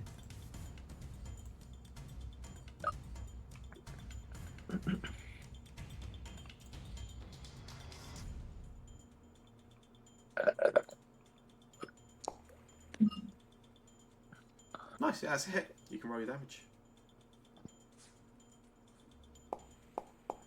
Mm. 5 damage. Yeah, you close down, run down the corridor, and you hit that Morlock for 5 damage. That's all free for you, isn't it? Yeah. Orin. Okay, Orin is going to sort of run after Case and then discover that his move is only 25 feet, so he gets to about there. Then I think he's going to take a second move to there. Ooh, hello. And so can I see that guy, or is he hiding? I can see there's. You can. So he's concealed to you. You know that he's down there, hidden, but you've not got Alright, full vision. yeah. So if you try to attack him, you make a flat check and you might just miss. Yeah, no. In which case, I'm going to do what I was actually thinking of doing, which is I am going to raise my shield. So I sort of run down twice, get to there, and then I know there's a guy fighting there, and I know there was one that went that way, so I'm going to raise my shield ready to defend. And that's my 3 moves. Cool. Okay. Well, this other one, he's going to. How does that work?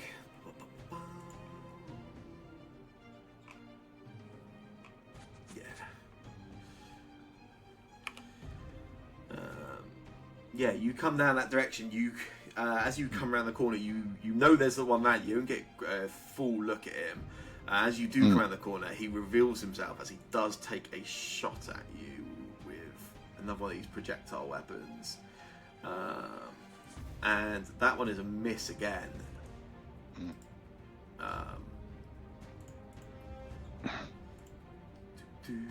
then he will.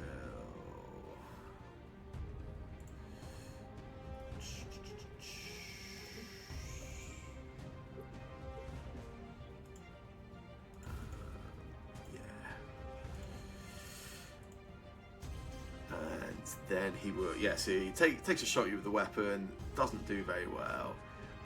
He will take an action to reload it, and he will try a second time. That one is at least on target, and is a critical hit. Oh, that's ridiculous. Am I going to get another go? 20 I will damage. not use unexpected shift, Cool. so I will tick no. Do Shield I block. assume. Yes, I think I will. Cool.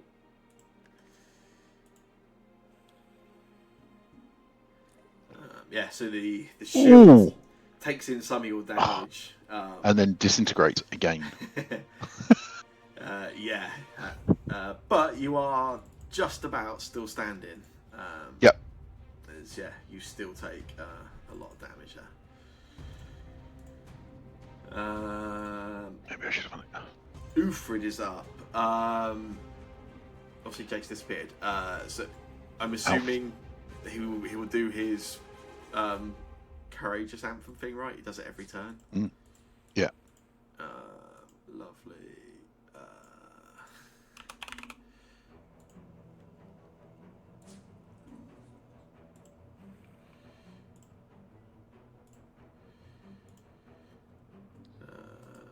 I did fail again, but so did Jake last time, so I blame him. But yes, that still goes up for 1. I don't know. Any suggestions? He might be Move forward a bit, and He has Has a he got- spell, but his spells are all out of range. What's the distance of his courageous anthem? 60 feet, I think, off the top of my head.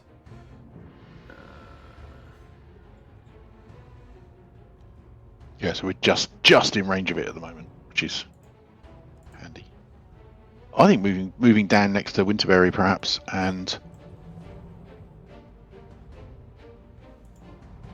he needs to be in 30 feet to demoralise. So He's got his projectile that he gets. There's a lot of like. oh, the TK fire. stuff, isn't he? Yeah. Yeah, Is that he's one out, action or he's two? out of range for that though currently. Alright. Even if he took an extra, I mean, I suppose he can move closer to be able to do it next turn. Yeah, I think maybe do that. I don't think he's too much at risk. Famous last words. Cool. This one that you're alongside, Kate, as you hit him, he drops down that sort of that projectile launcher he was using previously to shoot at Tunk. He spends an action, picks up a warhammer off the ground, and then he will swing with his last action. He will swing that at you.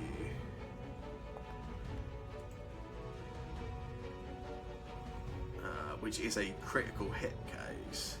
Oh.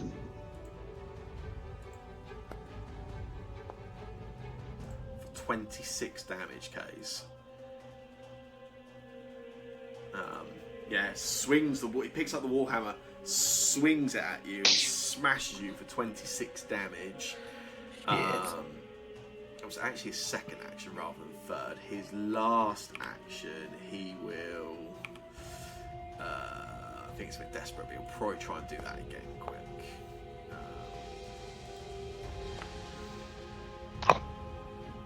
Which actually is a hit.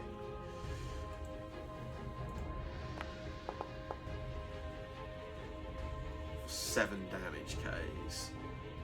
There you go. Oh dear. Yeah, that's enough to knock K's unconscious. Bunk.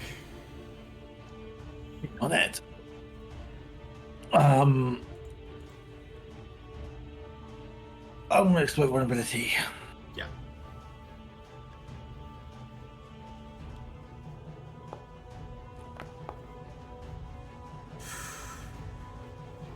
Oh, for fuck's sake. These creatures are escaping. Yeah. You could always re-roll it, but then again, maybe save your point. Well, I'm way back there. How many of these creatures have we seen so far? 2. And one of them is here, obviously. The other one has gone where? Where did he run away? He's round the corner. You saw a projectile come zooming out and smash into Tunk's shield, knocking it off of his arm. I think that I need to reroll that.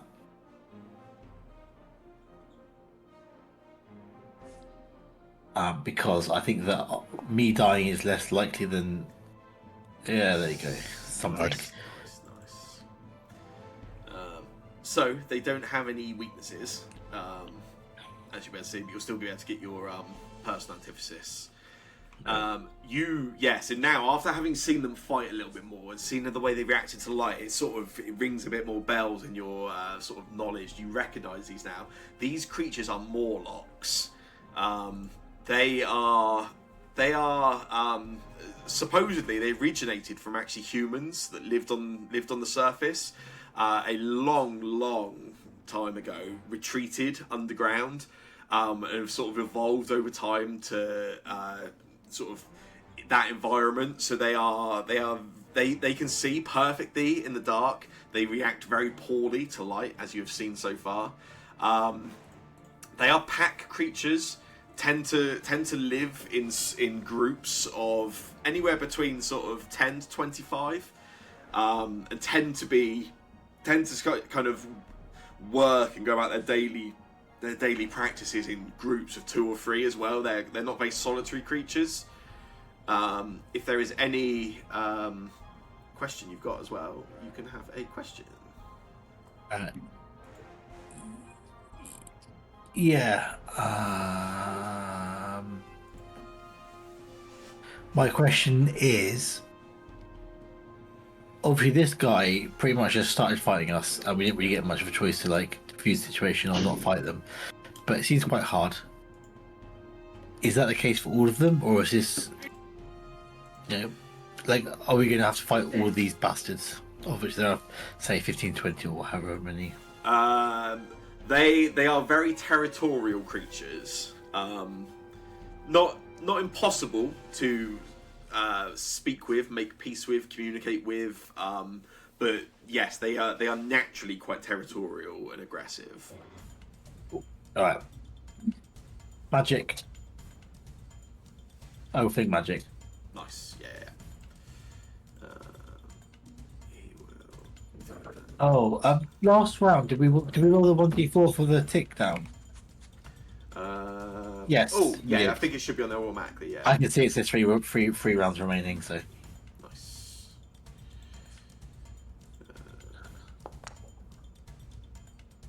That's a success. He'll take half.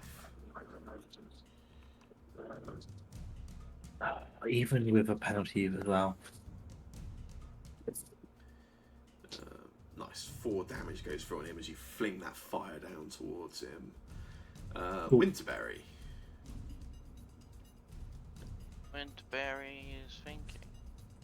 I'm gonna move a bit closer. I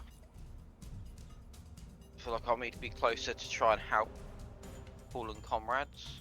Mm-hmm. Just gonna fling my little sling bullet at this one. Yep. Because it's in there.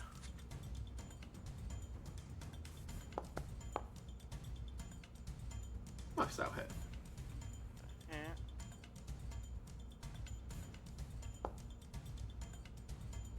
For 5 damage. To pull someone back and movement, how much movement would it be to try and pull Case back a couple of squares? Half your movement, I'll say. I'm just going to pull Case back a bit then, like Okay. to stay there. Sure. Nice. Cool, that's it for you, isn't it? Orin. Okay. To consume the healing potion on me, that would be an action to get it and an action to drink it, wouldn't it? Yes, yeah. Don't like that. Instead, I am going to cast shield, Yep. pulling power from that again, the light that's behind me, and then I'm going to move into the space that Kays was in and attack that guy with the Morning Star. Yeah.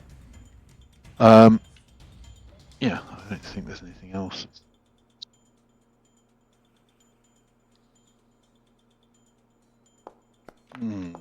That's unfortunate. Let me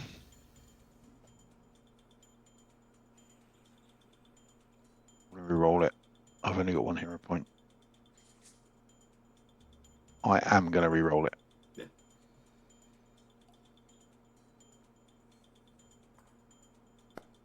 And then deal some damage. Nice, yeah. Oh, look at that lovely low damage. Yeah, you get 4 damage through on that creature. That Yeah, Morlock. I'm waiting for the skull to appear. It said he's that's like twice you've tricked me with that death door, and that's it. So that was an action to cast shield, an action to step back, and then one to attack. Okay. This one here is going to.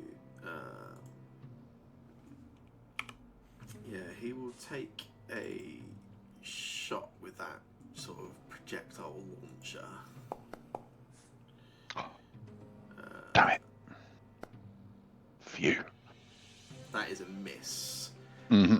He's then going to spend an action to open this door, and an action to move. And you see him just dart out that door. Ufred. I'm assuming he wants to do his composition again. Yes, definitely that. So +1s on everything, right? So. As that guy runs out the door, Orin will shout, that one has run to get help. He fails again. These anthems are not going Yes. well through. Then telekinetic projectile. Yeah, I think so. Why not?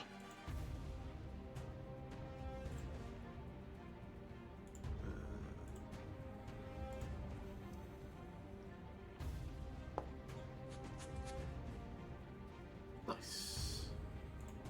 Hits, does some damage. 9 damage. So yeah, he spends an action singing to you all, uses telekinetic projectile at that Morlock, hits it for 9 damage, and it's still at death's door. Yeah. Kaze, if you can make a recovery check for me, please.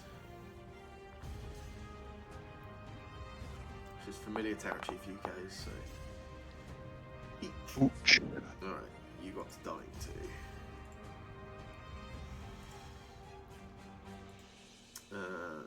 This creature here is not happy. Is Fail your flat check. panicked. Fail your flat check. He will swing the warhammer. Damn it! He very nearly failed it as well. Which That's hits not you. good. I will unexpected shift this time. Yep. Flash of light. Did not make my flat check. Never mind. One day. One day, yeah, indeed. You've got the shield, so there's 7 damage. It's up to you if you want to shield I'm- block it or not. Going to yes, I definitely want to shield block it. So Cool. I will use the reaction for that. I don't know if I get a. There you go. 2 damage still gets through. Mhm. You're Yeah. obviously immune to using shield now for 10 minutes. That's fine. He will then take an action to dash out this way and an action to close that door behind him. Bunk, you are up.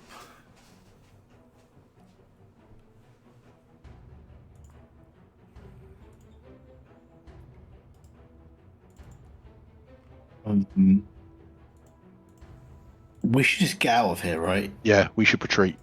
I don't really know what I can do to help that because I can't get K's up and I can't really drag them either. So what I think I'm going to do is I'm going to come down a little bit, not that far, maybe just to there. To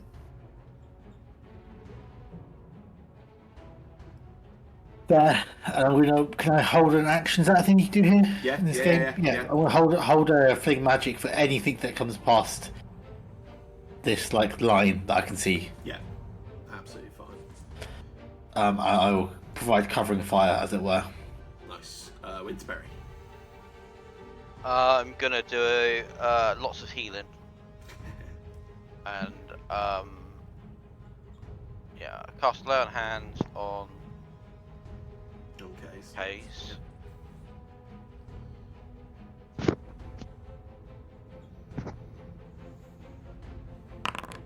Nice. That'll bring you back to And then- consciousness, Case. When he's conscious, I'm just gonna stick a healing potion down his throat. Sure.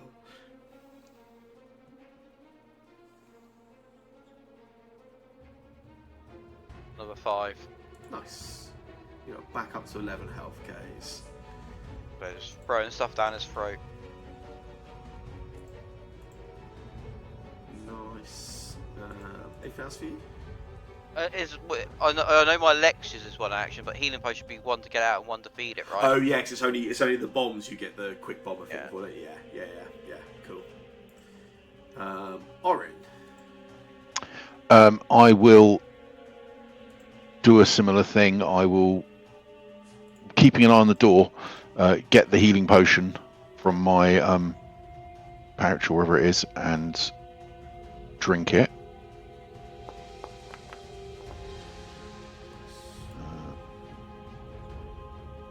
Lovely. So that's 2 actions, and then my third action is going to be to just back up just up to sort of next to Kay's, and then just keep an eye down the corridor and suggest that we all move back. I'm actually quite healthy again. Oh, Right. how did I gain so much healing? Because I was on 2 hit points. I'm now on 17. Oh, I think we both healed me. I think I clicked the apply healing, and I think you did as well. Okay, cool. Yeah. I'll undo it. Or I've lost my one. Cool. This creature runs around here at the top of the corridor, and will take a shot at Bunk using that projectile launcher.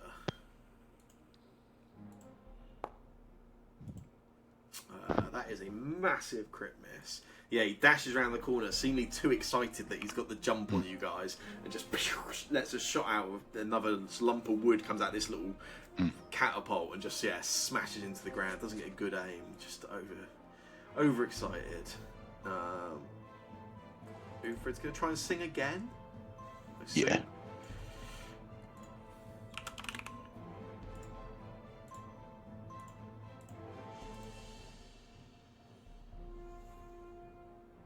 Ooh, 3 rounds, that's better. That seems better, doesn't it? Yeah. His shield, is that Yeah. 1 action or 2 to do? Shield. His shield is 1 action, and he can do it I on reckon- other people. Yeah, I reckon he would do it on K's and then back away. Yeah. I Okay. don't. Is there no one down this way? We've only got enemies up top, right? Didn't Did you say they shut the door down there? Oh shit! I didn't. Oh, I thought he. Oh They shit! did close the door down that way. Yeah. Yeah. In I'm which pretty case, sure there's only maybe. one up here. So wouldn't he do it on Bunk? Yeah. Shield on I both. actually hadn't. Little secret. My audio cut out for a second, and I didn't actually hear that he'd appeared at the top. I thought he'd run around the bottom. Yeah, I think he said he shut the door down the bottom. Yeah. And I Yeah, think he there's has. only one Yeah. up top now.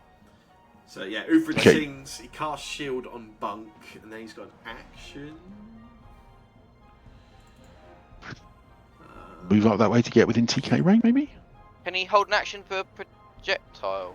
He's got guidance. Is a single action. Gives a +1 status to somebody's attack, perception, save, and throw a skill check.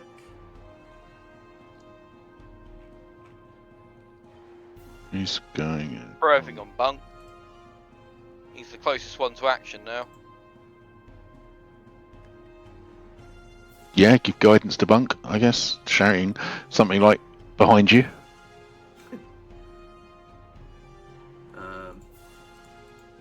Yeah, cool. He'll put guidance on Bunk in that case. Case, you are conscious again, but you are on the floor currently. As are your weapons. Unfortunately, your weapons are 2 spots down. That is true, I guess. I didn't bring your weapons with you. I just dragged your body up here. Oh, okay. I thought I was being helpful, and now I've realised I've not been helpful. No, I've got other weapons. That's fine. Or have I dropped everything? Just your sword that you were carrying at the time, you would have dropped. Okay. Your enchanted sword. No. Okay, I have my other sword and twice, so I should be fine. Where's this? How much health do I have? 11 hit points. What does this guy have? That guy, I don't think has been hit, has he? I think he took 1 hit. Oh yeah, he's the one that you cast your fire at earlier. Nothing else. Okay.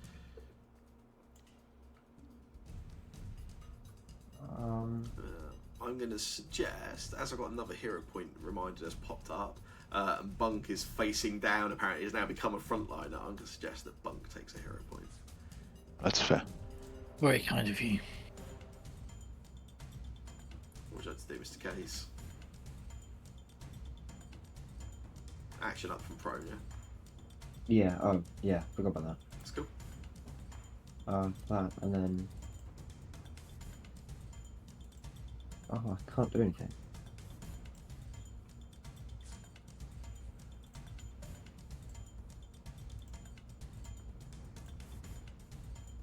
I'll drink a healing potion because apparently I have a healing potion on me. So It would take you an action to get it, and an action to take it. So you can do that instead of moving if you want. yeah. I mean, it probably makes sense. Oh, right. Okay.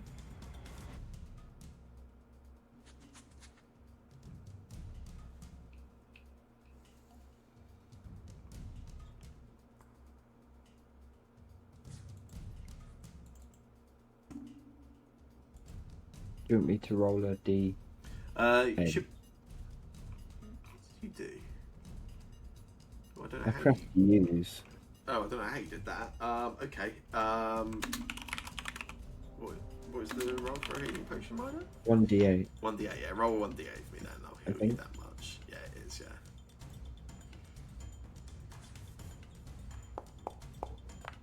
Oh, Nice. sick. That is decent. That's my turn. Okie dokie. Put you up to 19. Right.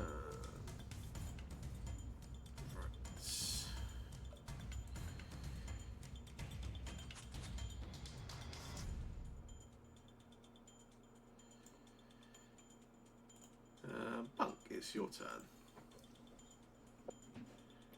Yeah, I'm assuming that whilst I didn't get a chance to use my fling magic, I did at least hear this person come behind me. Yeah, definitely. Yeah, absolutely. So I will swing around and fling round.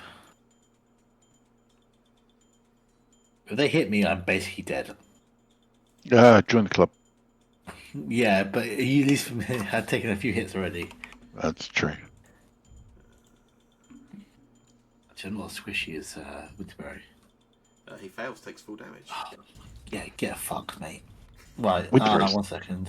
Oh, I still can't Health do for me. the full business. So, just do the partial business. Take 8. Lovely. Yeah. It seems to put the roll for the thing magic on every one, but yeah, it's that top one, isn't it? Yeah. Nice, yeah. 8 damage goes through on that. Sweet. Right, and then I'm going to.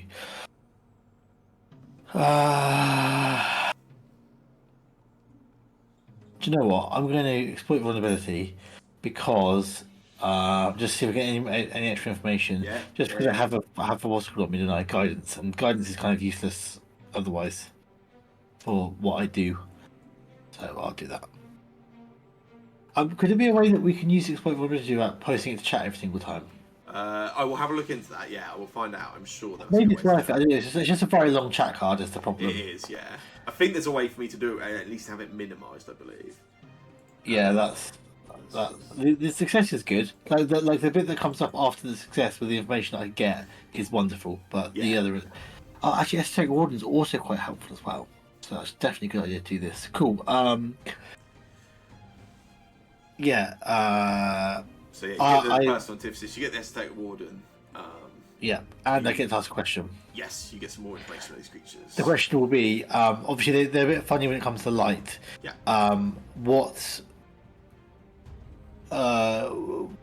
How does that manifest exactly? Like, can you give me some more Yeah, absolutely. So technical reason? Yeah.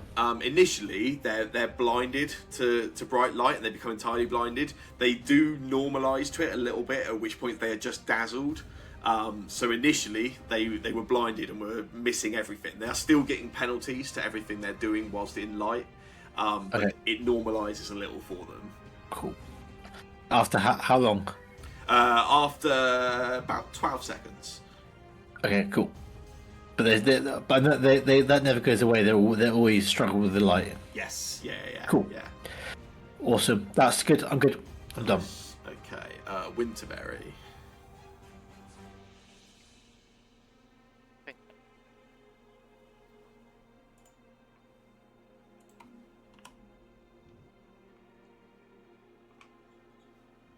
As Jake's not, I'll do his normal like 15-ish minute reminder to use hit points or hero points, not hit points.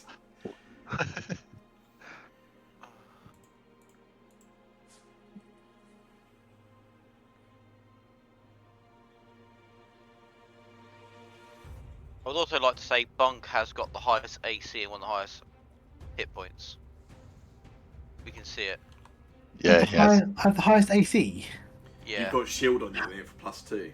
Yeah, 20. Oh, okay. Your AC is the same as Tunk's AC, and your hit points are only 4 lower. But I'm But medium. squishiness is inside as well as outside. I've got a It's very- shield don't- and I've got esoteric warden as well, so I'm Yeah. basically a tank.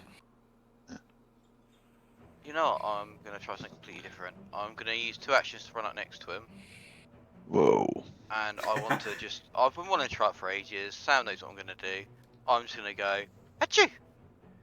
Oh yeah, sneezing powder. Nice. It makes a fortitude save. I've just done it twice. Give yourself a use back. It's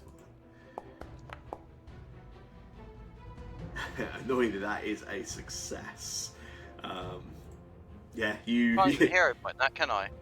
No, because it's roll. Yeah. Yeah, you roll up, you run up, you throw the sneezing powder at it. Yeah, and annoyingly, it just dodges out of the way. That's all 3 actions for you, isn't it? Yeah, I just ran it. Sorry, I'm just reloading in because my screens went funny. Okay, cool. Okay, Orin. Okay, Orin is going to run up to next to his brother. Then he's going to swap, or in fact just grab from his back, I imagine is where they are, but I'm basically going to take an action to grab a javelin. Mhm. And then I'm going to throw said javelin. Oh, that's not what I meant to do. That. No, I need to put it in my hand first. Put one in my hand. There we go. Then I do. Oh God. Somehow I'll get the right button. So No, still can't. Still can't do it. Come on, let me throw the javelin. Throwing simple weapon. Yeah, I can do all of that.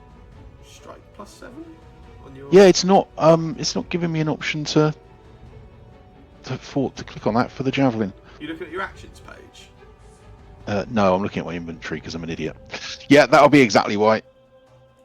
Strike +7. There we go. Ooh. Lovely. Nice. That's a critical hit. And I shall roll some damage with that. I feel like I distracted him. Yeah, definitely. Definitely. Was that a crit? Did you roll critical damage for that? No, I didn't. I rolled normal damage. Go and get it. You can have a lot more damage than that. Oh, yeah. Well, double it. Lovely. Nice. Yeah, so although he dodged out of the way that sneezing powder, as he dodged out of the way, it gives you the chance to just run up, throw the javelin, you get a great shot straight into the chest for 20 damage. Lovely. That's if you, move, draw. Yeah, that's it. That's 3 actions. Nice. He will. As he takes that javelin shot, he gets angry and he just throws forward and bites at you, Winterberry. I am tasty. Oh. We'll find out. It hits you. For 10 damage with that bite. And then immediately, before he grabs onto you, bites you, pulls back, and then just does it again, goes in without even giving you a second to get away. That time, though, you with his sort of still slightly shielding his eyes from the light, you were able to just move out of the way, and he misses you. And then he is going to take a move action. Ufrid is up. Ufrid doesn't have to sing this time.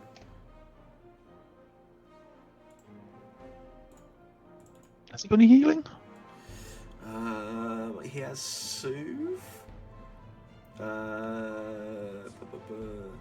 Target regains 1d10 plus 4 hit points.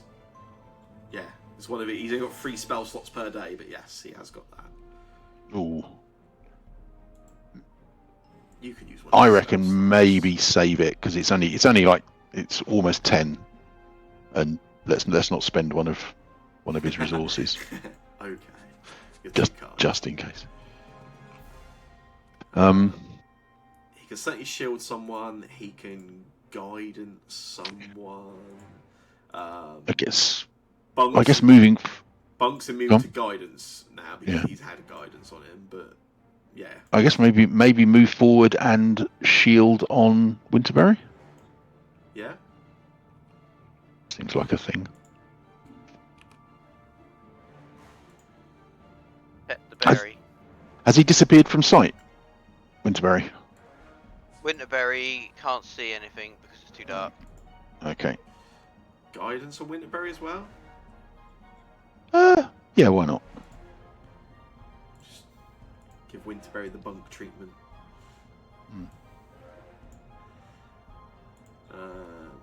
Cool. Kays, that is your turn.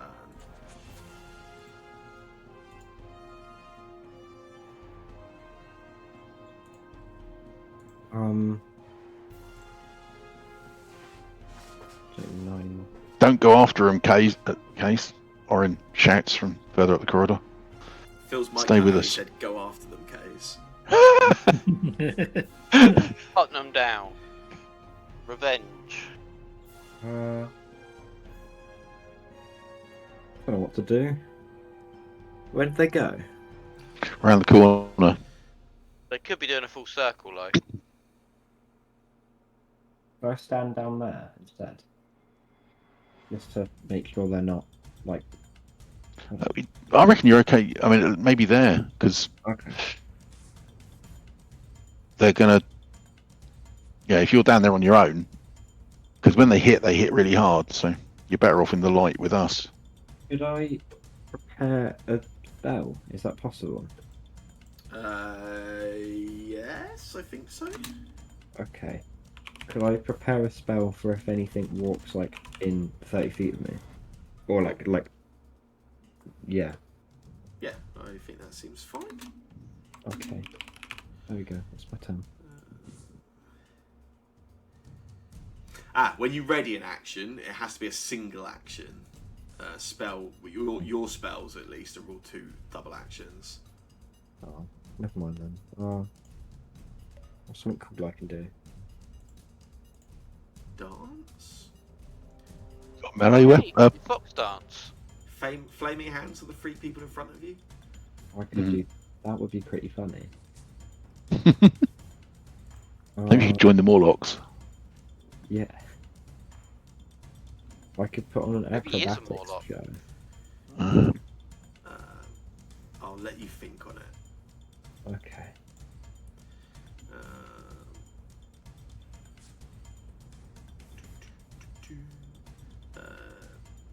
You hear the sound of that door unlocking at the bottom of the corridor.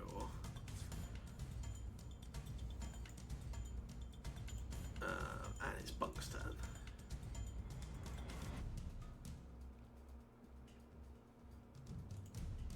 We should just get out of here. Yeah, we should at least get back up to the far end of that long corridor. This is fucking horrible. I can go there. Oh no, I can see. Well, I can see this here. Does anyone can target it, or what's the deal there? Yeah, so you can't see it. You can hear it there with your Right. hearing. You can still target something you can hear but not see. So I With can an try to attack think roll, my- it's hard to do. With Fling Magic, it's a little easier. Yeah. Fling Magic's pretty good in that scenario, actually. Cool. Cool, so it will make it save.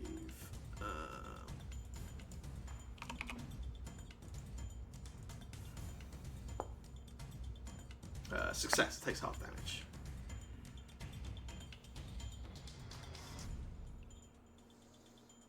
Oh, that's weird. What's up? Thing Magic now says 3 rounds remaining, but it was done. Yeah, it has expired. It seems like it rolls it before you choose which one you're using. So that would be your new one if you're using it now, sort of thing. Interesting. Well, I'm going to use it now anyway because just to try to kill this guy. Yeah, that seems good. Oh Jesus! Takes 3 damage. Somewhat pathetic. Takes 3 damage. Yeah. Winterberry, you are up. I can't see it, right? I don't believe so, no. In Winterberry's mind, you can't see it, but I can just see where magic got flung, right? Oh, yeah. You would see Bunk go around there and... I'm gonna throw a bottle of sunlight out around that corner. That should brighten the little fuckers. You're throwing it where, sorry? Where around the area Bunk through the fling magic, so I'm just gonna throw it on the floor. Oh, just gonna throw it. if you can roll a d20 for me.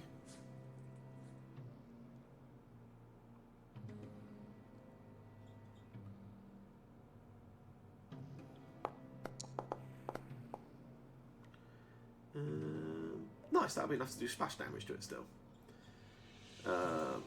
So yeah, it will take the splash damage. Which is Should only light one, the corridor up but as well. Yeah, and throws down a bright light in that corridor. Hopefully, where they lead to light, it will be a really bright sunlight, and it will hurt their eyes. Anything else you'd like to do? Yeah, I'm just gonna walk down here slightly. See it now. Stay there. Had I loaded that up? I hadn't loaded my thing up, had I? No.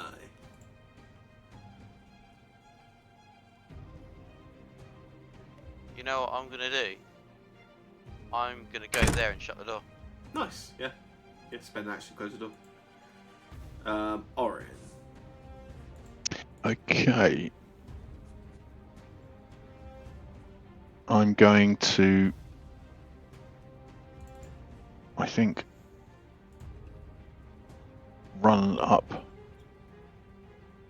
there to my, how far I can run. Ah, you shut the door. Yep. He did say that. If you want to change what you're doing, you certainly can. Yeah, no, it's fine.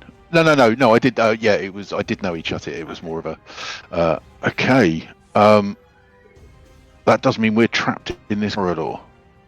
Yeah, but it's really bright out there.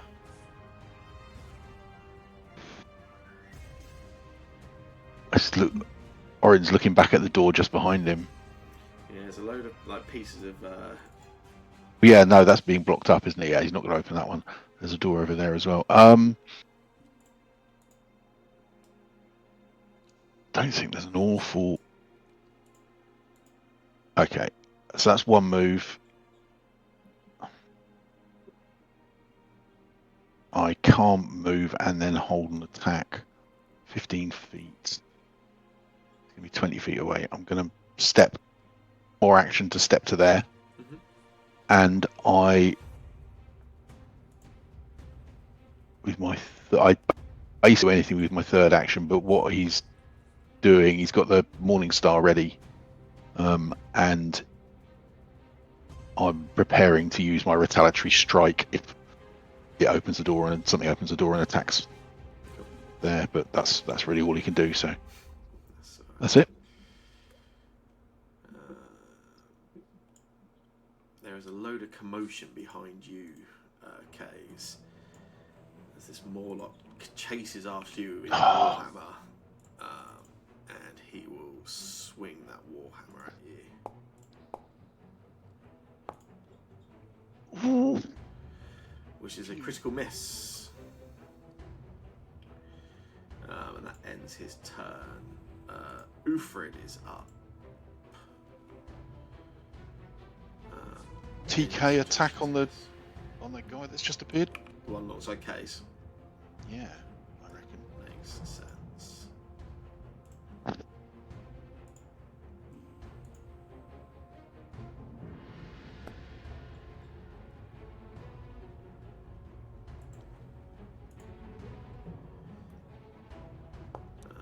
Yeah, Ufrid protects Kays, turns around, makes a telekinetic projectile attack, which is enough to kill that warlock.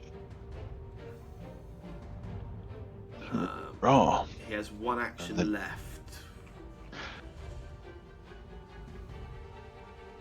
if he hasn't, He's got a guidance shield on- for someone or guidance or he could shield on K's, I guess, just in case. yeah. Because Because Casey's the only person not and him not immune to shield now. I think. I think you might be right. I like the fact that Uthrid has killed that guy, but the only person that saw it was Kays, and Kays is never going to say anything about it. Kate, it's your turn.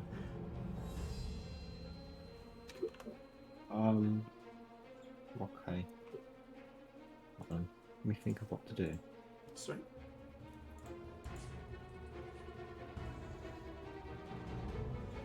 Okay, okay. Oh, if it lets me. Oh, I'm holding the warrior. That's fine.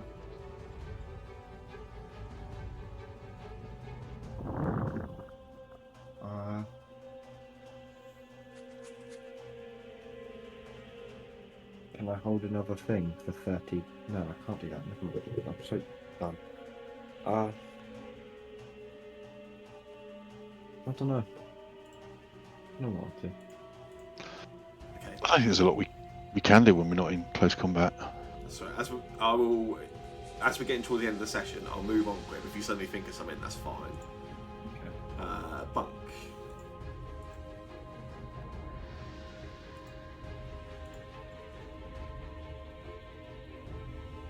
What's the plan? Sorry. Nobody's very clear. Yeah. Either we open the door, We have to open the door and run, right? I and think there's only one left. We take it out. I think open the door, and attack it and run. Can I open the door as part of my move, or does this stop and Stop and open. Yeah. Jesus? That takes all my whole time basically just to walk 5 foot and open the door. I will wait a turn behind Winterberry because You're just gonna just delay. You can delay, delay, because otherwise I've got to like waste a whole move just to like move 5 feet and then open the door and then I've already got my action after I can't do anything with that action. Winterberry.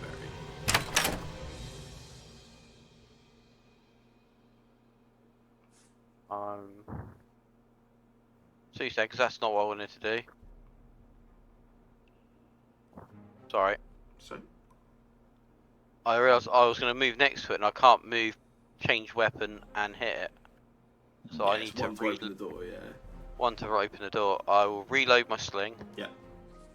And I will fire a sling bullet at it. Nice.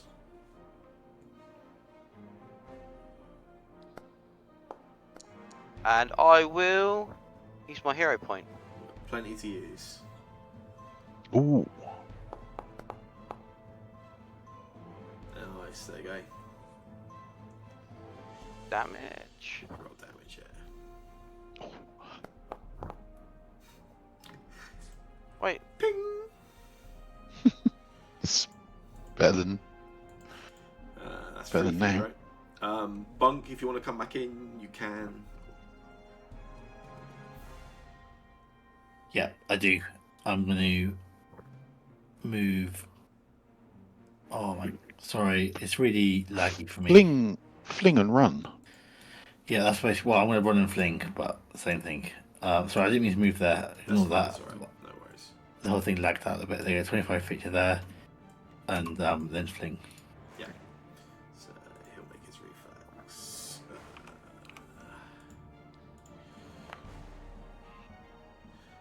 Is a failure. He'll take 4 damage.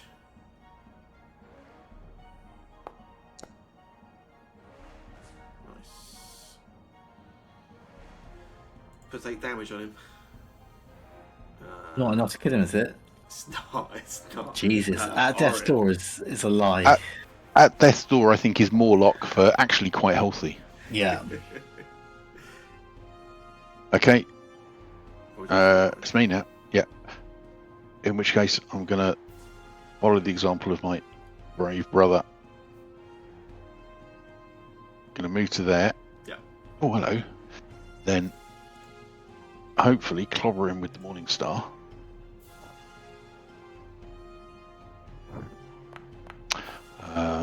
Miss. And then not use my... No, you're the only person without a hero point. Yeah, not use my hero point. And I am going to move past him. Cool. up to. I can't run further than my brother, so up to there. Okay. We'll see out this round quick, and then we'll call it if we don't finish up. So this guy will. He will step forward to here, take a bite at Winterberry. Lovely, that's perfect. Which is a hit. I should get a retributive strike. I will. Choosing target, which is that one. Oh, then maybe. Yeah. Nice. Yeah, Winterberry gets the resistance for that, doesn't he? So +4. Yeah. Yeah. I may not have selected the right target. I might. No, you're good. You're good. Cool. 6 damage goes through on that. And then I get a hit, I believe. I believe you do, yeah. Lovely.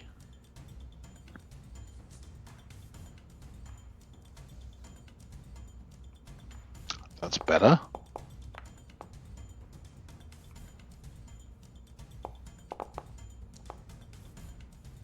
Nice. Your 1 damage is enough to kill that. So yeah, as he steps forward, he takes a bite at Winterberry. You're able to just heroically take some of the damage for Winterberry and then get the Morningstar strike to avenge Winterberry. Both of those Morlocks are defeated. As a reward, you all gain 120 XP for that. Wow. You guys are powering through level 2. Yeah, that's a tough fight. Yeah, That's quite worrying. That was a tough fight. It's worrying that we've been told there's a lot of these. Well, I'm assuming these are the Moshimais guys because they've got massive, big eyes. There's a lot of them around, and that was a horrible fight. That was. Certainly little mushroom-eyed guys. It was. They do I look mean, it was. Moshimais, yeah. They hit. Well, they hit us a couple of times, but they hit both Orin and then Kays with a critical hit, Yeah. and that was absolutely. That was the worst bit. Yes. I mean, Orin could probably take 2 or 3 hits from them, normal damage, but the critical very nearly knocked him out. I think it's just getting them blinded by just putting lights onto them constantly. Well, we had them pretty well. I guess they got used to the light. We could have done with maybe Can you pushing. turn them off again? Can you do it and then take the light off? Once they've, I don't know how clear I was with the wording on Charlie's second recall knowledge, but they get blinded for 2 turns, and then after that they're just dazzled. Even if anything up to like an hour, I think it is. So. I suppose the disadvantage was that we didn't push forward in the first 2 turns. We were quite slow advancing on them because we were being careful. Now we know that. We know that next time just to Maybe try and is to take them out maybe early. hit them harder. That was hard. I mean, we need to heal up and then. Tactical retreat after this. I need a sneezing powder, but it's gone off my sheet completely, by the way. So. Oh, cool. I will add one back for you. Add one Oh, that was powder. excellent. That was a scary fight, That was horrible. but we're. Yeah, I go have realised, by the way, I'm not here next week. Oh, on. who I'm going on who will holiday be on the Monday. voice of sense in this party? Literally nobody. They're absolutely screwed. I'm going on holiday next week. Nice, very Oh, off nice. No fancy, just Evan. Just time off, yeah. That's Still that's good. quite fancy. We're hiring a camper van and Oh, nice. taking dog on holiday. Nice. Oh, enjoy that. Nice. Yeah. Is it what? I have to tell you. So. Is it when you're driving around, or is it a static one that you're? Oh staying in? no, we're driving around. So we're hiring it up here somewhere. I think actually close to Milton Keynes, and then we're driving it down. We're actually going sort of close-ish to you, I guess, Phil. Not really. Yeah. We're going to Cranbourne Chase-ish, New Forest-ish for a night, and then down to Torquay. Yep. Then I think the third night might be somewhere else on Dartmoor, the other side of Dartmoor, and then actually I say Devon. We're only spending 2 days in Devon, then up somewhere near Cheddar Gorge, Somerset Nice. way for the final night, and then back home. Yeah, very So nice. it's sort of a little jaunt. It's mostly because we've always talked about getting a camper van so we can have holidays with the dog. Because dogs are really annoying because you can't have proper holidays with Yeah. them, Yeah, they're- especially for us because we don't live near family. Yeah. Yeah, although children are pretty much the same. Yeah, you And can take them on airplanes though. dogs, well, that's true, but dogs are easy to feed when you're on holiday. That's That's true. I would say. Yeah, that's true. Depends how selective your kids' diets are. Yeah. Yeah, last time what we did was we drove all the way through Isle of Wight and then dropped the dog off at my parents for a week and then went away. But that Yeah. wasn't great because it was just a bit of a hassle. Yeah. So we're gonna try this, and then if this doesn't work, then I guess you have to pay for a dog sitter. That's a Oh, lot. that's expensive. Is it a well-behaved dog? No. Oh, it's immediately blown you. I won't be No, saying. Oh, you can... she's pretty well behaved. I'm just looking at her now, so she doesn't. Yeah, no, she's pretty well behaved actually. She's a rescue, so she's always gonna be a bit of a nightmare.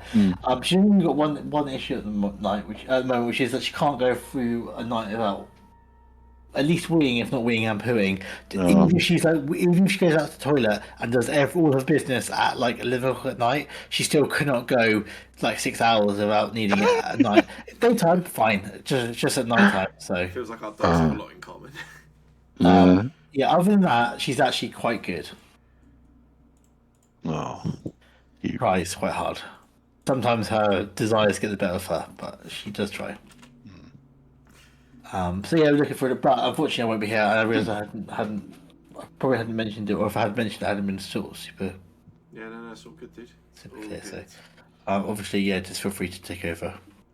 Unless somebody else can't make it as well, in which case I guess we'll just do it again in 2 weeks' time. Sure, Orin will look Yeah. after you well. It's fine. yeah, definitely. Yeah, perfect.